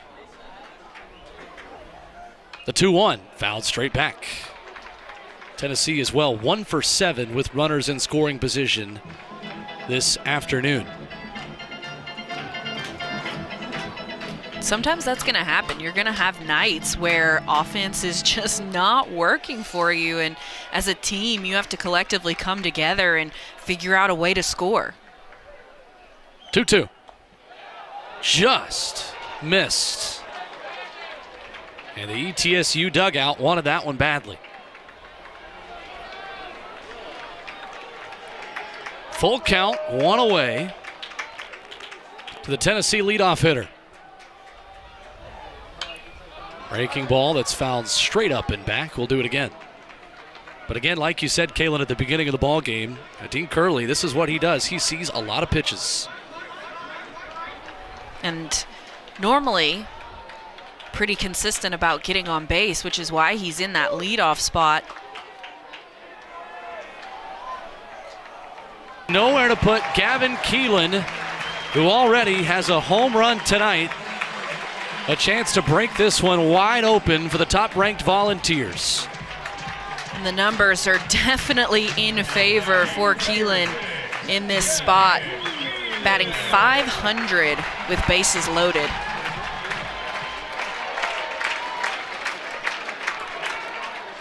Keelan, the first Tennessee batter to double-digit home runs this season, with that home run earlier tonight. None of those 10 have been grand slams. The Vols as a team have 8 of those. Most recently against St. Bonaventure back on March 8th.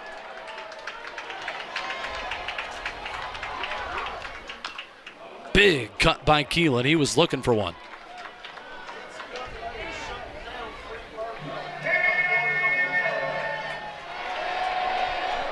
So Keelan, single in the first, ground down to the third, homer in the fifth, and a walk in the seventh.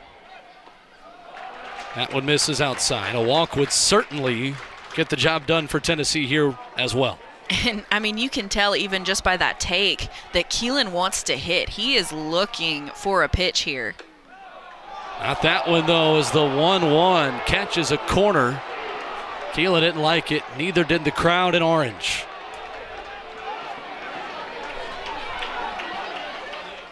The 1-2. Roped down the right field line, foul. Nearly timed up that breaking pitch to clear the bases.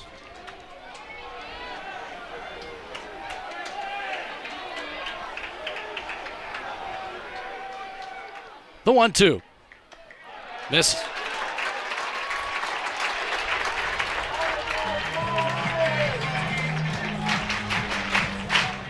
And I'm on the edge of my seat here, just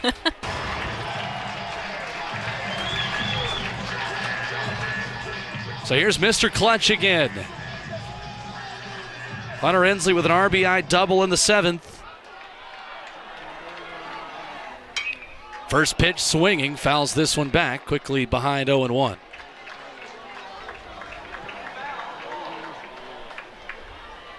Ensley, who has not homered since February. And with one swing of the bat, Tennessee leads for the first time since the first inning.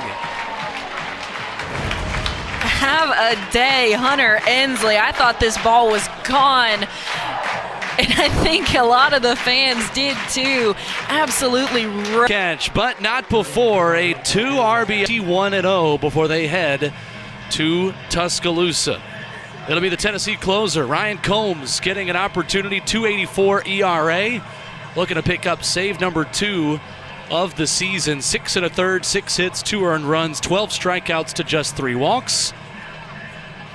And Kalen Combs, just like his brother Aaron, similar delivery, similar personality, getting an opportunity just like Aaron did for the Vols last year to shut the door. Big moment here for Combs after that major inning from Ensley. Tennessee putting up 2 runs, and now Combs looking to close the door on ETSU. Tristan Curlis will be the first man up. 8-9-1 due up for ETSU. Curlis, who homered back in the second. The first man against Combs, who just misses with a breaking ball. It's a nice miss from Combs.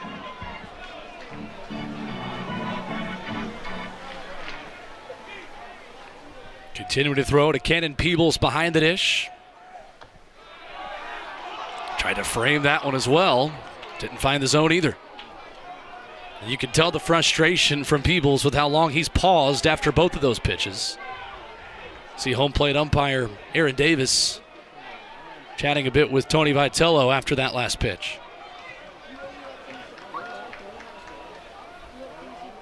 Two-0. Missed again. That one not near as close as the first two. And as a pitcher, that is difficult, trying to deal with an umpire who doesn't give you those calls, but you can't control that. You can only control yourself. And so in this moment, he's got to be able to come back just like that. And that one's a strike, despite what Tristan Curlis, the first baseman, thought.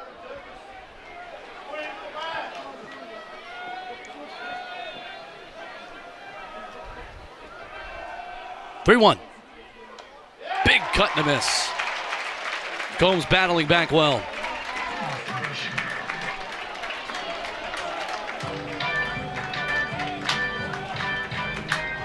Transfer for Polk State right at the ETSU dugout. Look alive down there.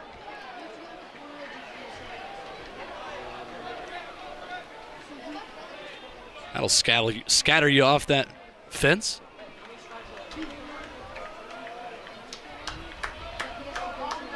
Single for Tristan Curlis, his second hit of the evening.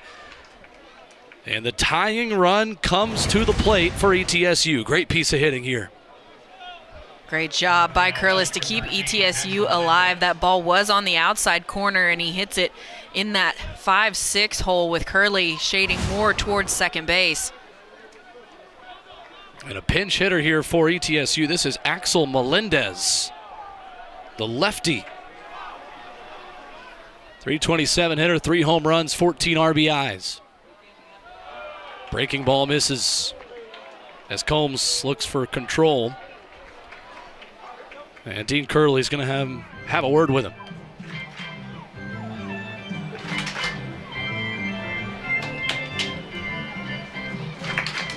Melendez has started 15 games this year, freshman from Puerto Rico. He was the man who won ETSU its game on Saturday against Longwood in extra innings.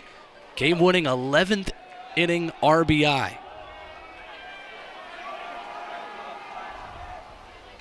As the 1-0 misses badly again. You can see Peebles there talking to him, say, hey, throw it to me, right through me, you and me right here. And for the first time tonight, Frank Anderson emerges from the Tennessee dugout to have a word with his pitcher. Wasn't a bad pitch by any means to Tristan Curlis at 3-2. Just a spectacular piece of hitting. Yeah. And again, that's been a theme for this ETSU team and for this Tennessee team. The score not emblematic of some of the mature at-bats we've seen from these batters tonight. Definitely. I think a lot of things have just kind of gone the way of ETSU in this game, finding the holes and, really just sticking the bat out there, making something happen, not taking anything away. They have definitely done some fantastic things offensively and defensively. 2-0. Whatever Frank Anderson said worked, at least for that pitch. 2-1. Sometimes that's all you need is just your pitching coach coming out there and giving you maybe like a review of what the plan is a little bit against that hitter, what you want to throw and how to expect them to react. They're the ones who have done all of the scouting and all of the reports. They know exactly what these hitters do well and what they don't. Melendez ahead 3-1. The pitch. Got him. Strike 2. As Melendez took a step on down to first. Let's see if they put the runner in motion here, Curlis, to try to avoid a double play on the full count.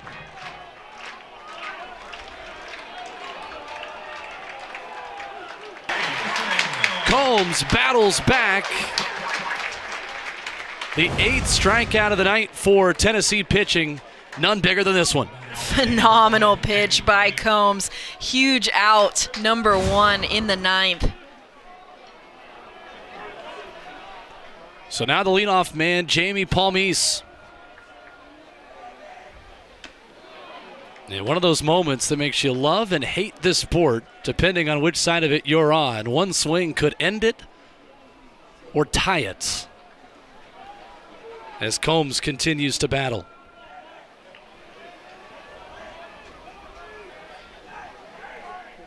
Swing and a miss way out in front. Palmise was fooled. That off speed wasn't working for him to begin with, but right there, that couldn't have been more beautifully placed. 7 home runs for Palmise, the leadoff man this season. The 1-1. Good location on that fastball, strike 2.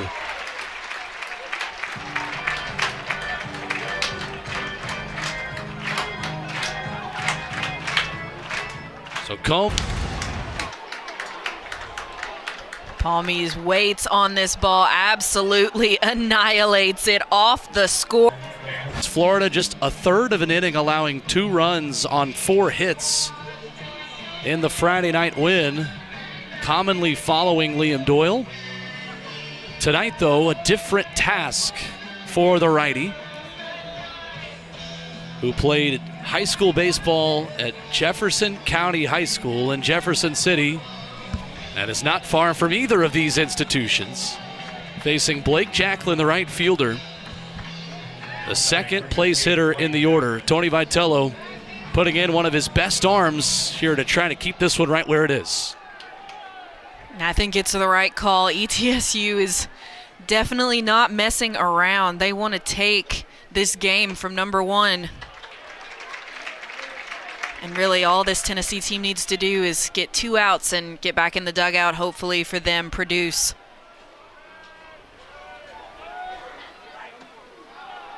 That one misses at 97 miles per hour.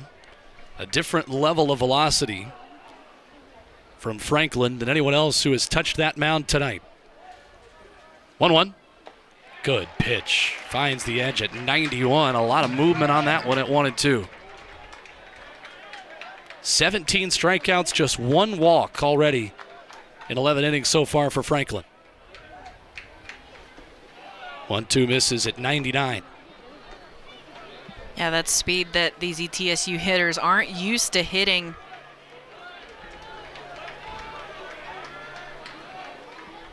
The 2-2. Chopped foul. Good job staying alive for Jacklin.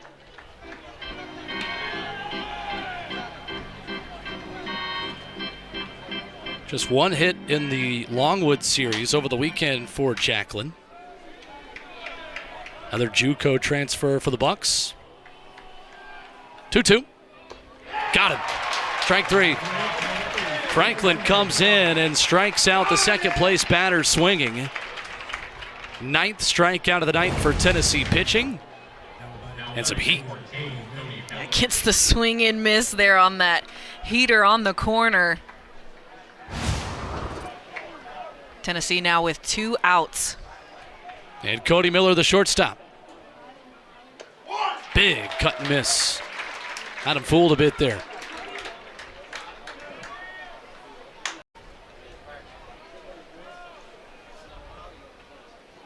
And Franklin trying to work very quickly. Cody Miller says not so fast. 0-1. Here it comes. Missed the edge. Miller singled, got to third on a 2-base error from Hunter Ensley way back in the first, which feels like a lifetime ago. And hit a 2-run homer in the 3rd. Been on base 4 times tonight. And now he's ahead 2-1. He has had a great night so far offensively. He has been the main man for ETSU. 2-1, lifted foul back our way.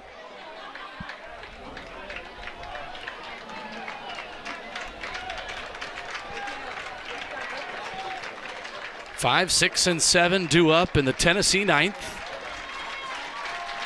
As Tanner Franklin looks. That throw. And a great hustle from from Clark.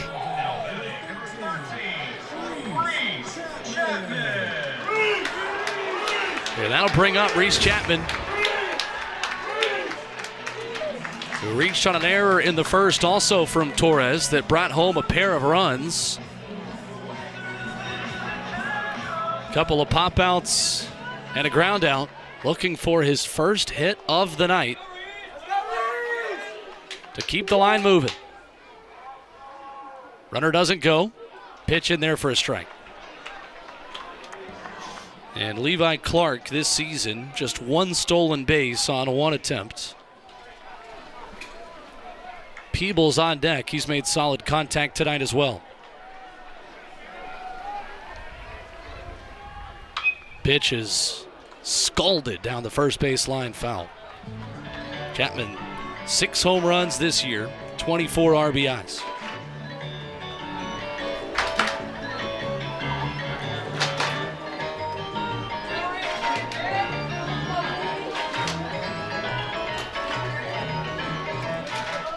Nothing in 2.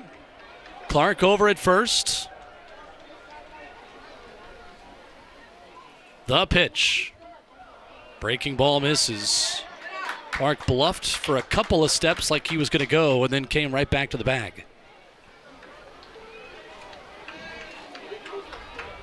Cotton still with options here working ahead. Chapman looking for his pitch here. He's definitely due.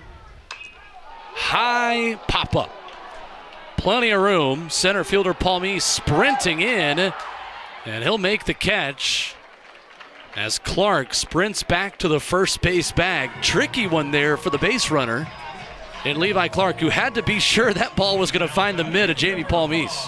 Yeah, that was tricky because that ball was skied high. Palmise having to run a good distance to make that play.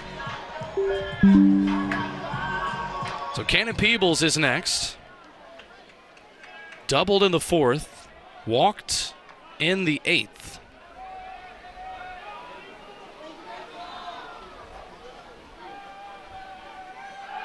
And Clark will get back to the bag.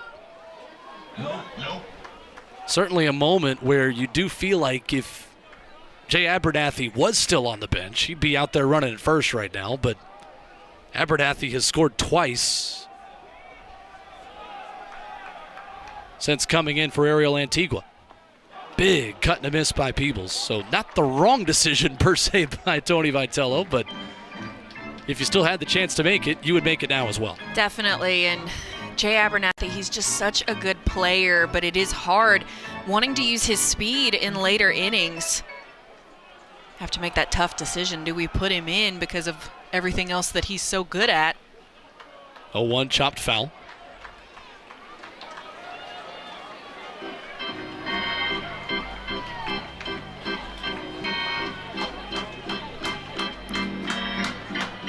See if Peebles can work from behind here, as he famously did in Omaha last year. Work a walk to start a rally against Florida State. Strike 3 on that outside edge had him totally fooled as Andrew Cotton picks up his first strikeout and brings up Manny Marin with 2 away.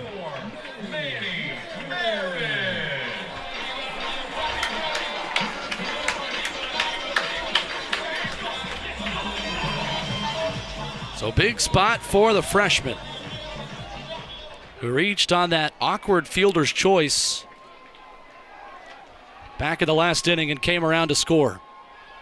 Runner goes, ball gets away as Clark will take a big turn and stay at second, pick the right pitch to go on, and now a single could win the ball game for Tennessee. Good hustle by Clark. And it just so happened to work out in his favor, that ball getting away from Yakubinas.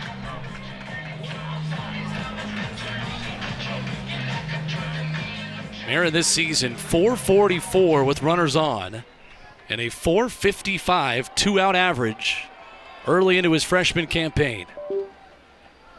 Big breaking ball misses, 2-0. Jay Abernathy waits on deck as Manny Marin digs in.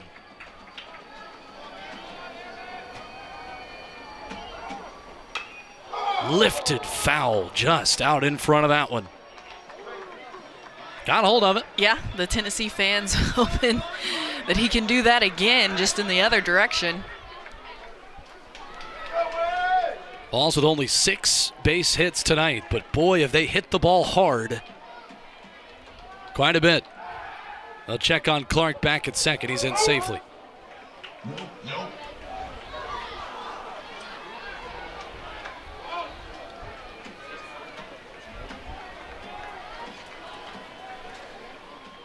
Two balls, 1 strike, 2 away. And the pitch. Breaking ball, couldn't find the front door. 3-1. Game hanging in the balance with freshmen, the main characters of this story for Tennessee. Clark, the freshman, standing at second. Marin, the freshman, standing in the batter's box. The 3-1. Missed it. Ball 4. And how about another freshman, Jay Abernathy, who's going to come up next with a chance to walk it off.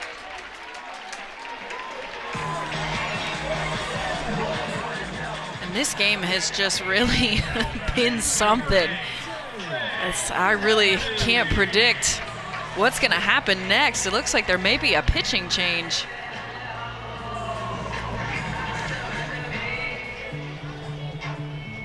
So they will talk about it. Andrew Cotton issuing his 2nd free pass of the season, and this is 4th inning of work. And as the pitching coach, Jamie Penzino. So it looks like this is Cotton's game.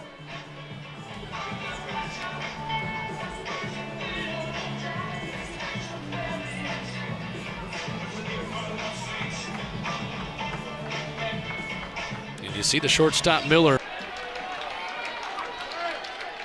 Jay Abernathy, the freshman. Watches a strike. Abernathy walked and scored in the 7th. Reached on a fielder's choice and scored in the 8th. 0-1. Outside. Abernathy doesn't have any home runs and only 1 extra base hit, but it's not going to take a home run to get something done here. All he's got to do is get the ball to the outfield to try and score his teammates. Out on that pitch, 2-1, Abernathy ahead. With Dean Curley on deck.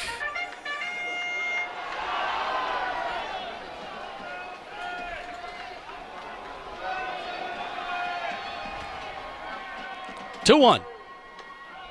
Just missed.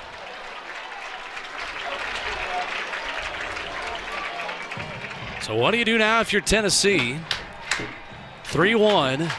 Pitcher struggling to find the zone. Let's all find out together. Swing and a foul back. So the good part of that for the Vols is that runners can get a head start at 3-2, 2 away. And anything in the outfield wins you this game. Fans on their feet. Abernathy, the freshman, at the dish. Good morning, good afternoon, and good night. Tanner Franklin with a quick strikeout. Ew, it was a strikeout as soon as he let go of that pitch. J.D. Yakubinis. Next up, catcher who's played a really solid game behind the dish tonight. Loses the handle on the bat there as he swings and sends that one right over his teammates in the dugout.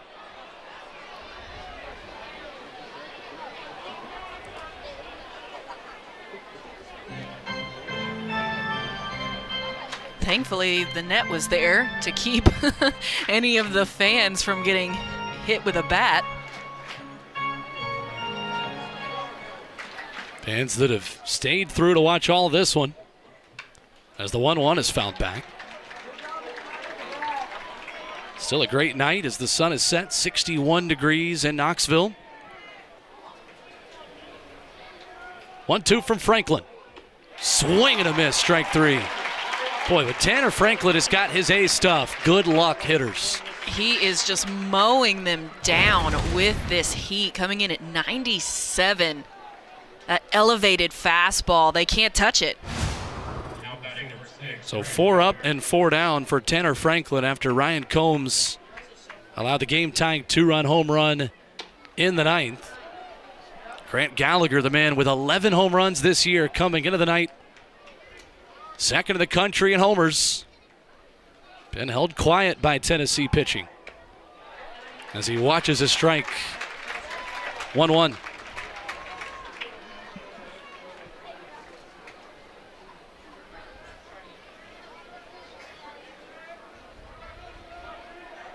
One pitch.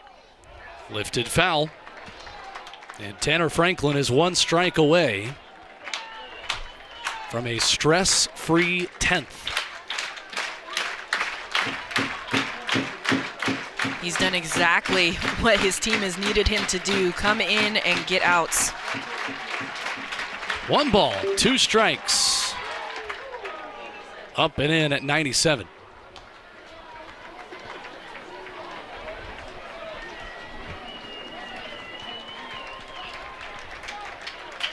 Power on power here with 2 away. 2-2. Missed the corner. Count full. And Joey Little, who has been a strikeout victim 3 times tonight, waiting on deck. He'll feel like he's due. Carroll, absolute moonshot for Them in game 1 of the College World Series Championship Series. A lot of the faces have changed, but not this one. Dean Curley, one of the clutchest hitters for Tennessee in that College World Series Championship run. He will lead off the 10th, followed by Gavin Keelan and Hunter Ensley, 1, 2, and 3 for the Vols.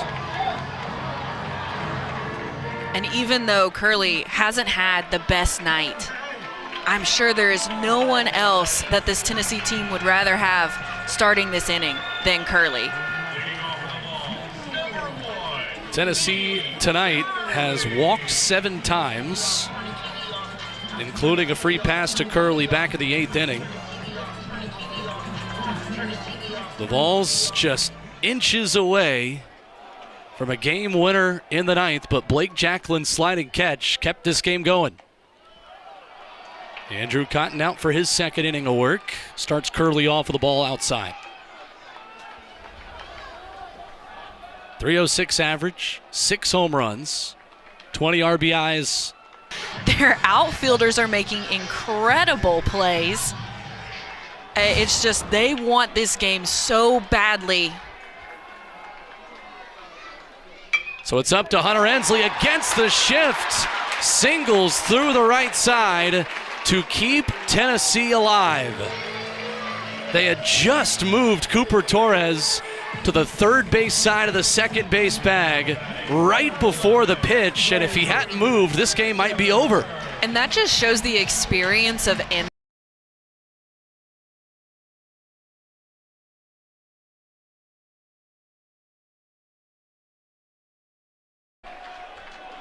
So now Andrew Fisher with the tying run aboard.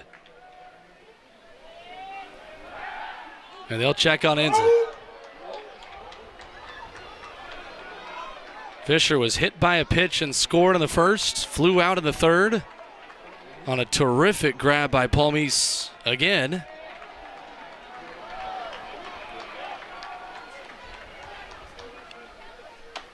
And he watches the first pitch. ETSU dugout was adamant that that was strike 1.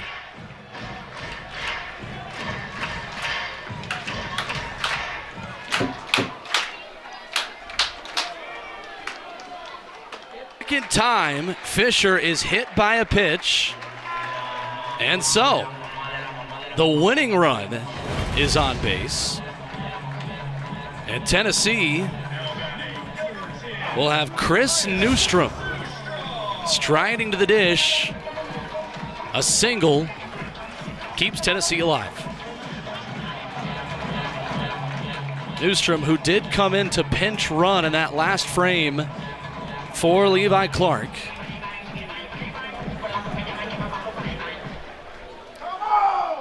Means that Tennessee now will have to rely on him. Newstrom does have some really great numbers in his favor. Batting .800 with 2 outs, .444 with runners in scoring position. And I think it's so incredible that Tennessee is putting in these freshmen in these big moments.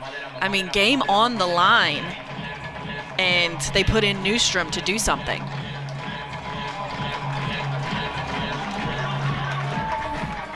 "29 outs recorded by the Buccaneers of East Tennessee State. So close to number 30. That would send Tennessee into the loss column for the first time this year. Cotton's first pitch to Newstrom is a breaking ball strike. Pitching backwards with a beauty.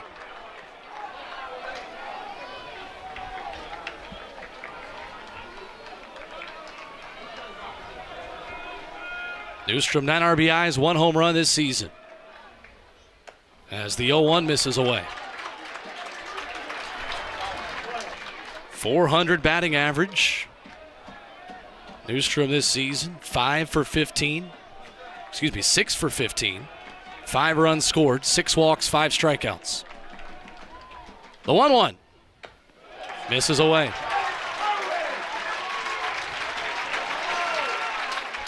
High drama on Rocky Top. Yeah, I do think that drama, that's the right word. A lot of drama in this game. 2-1. Swing and a miss. Had him fooled. So can Tennessee replicate the 2-strike magic that the Bucks have conjured up in Lindsey Nelson Stadium this evening? 1 strike away. The 2-2. Fouled away. We'll do it again.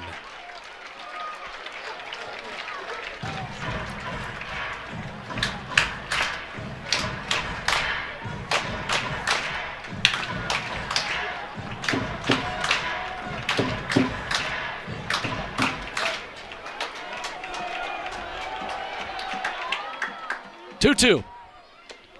Almost got that bat off his shoulder. He kept it there. And so now the runners can get a head start at 3-2 with 2 away. And a ball in the gap might win you this game. Nice discipline there by Newstrom. It all comes down to this pitch of 2025.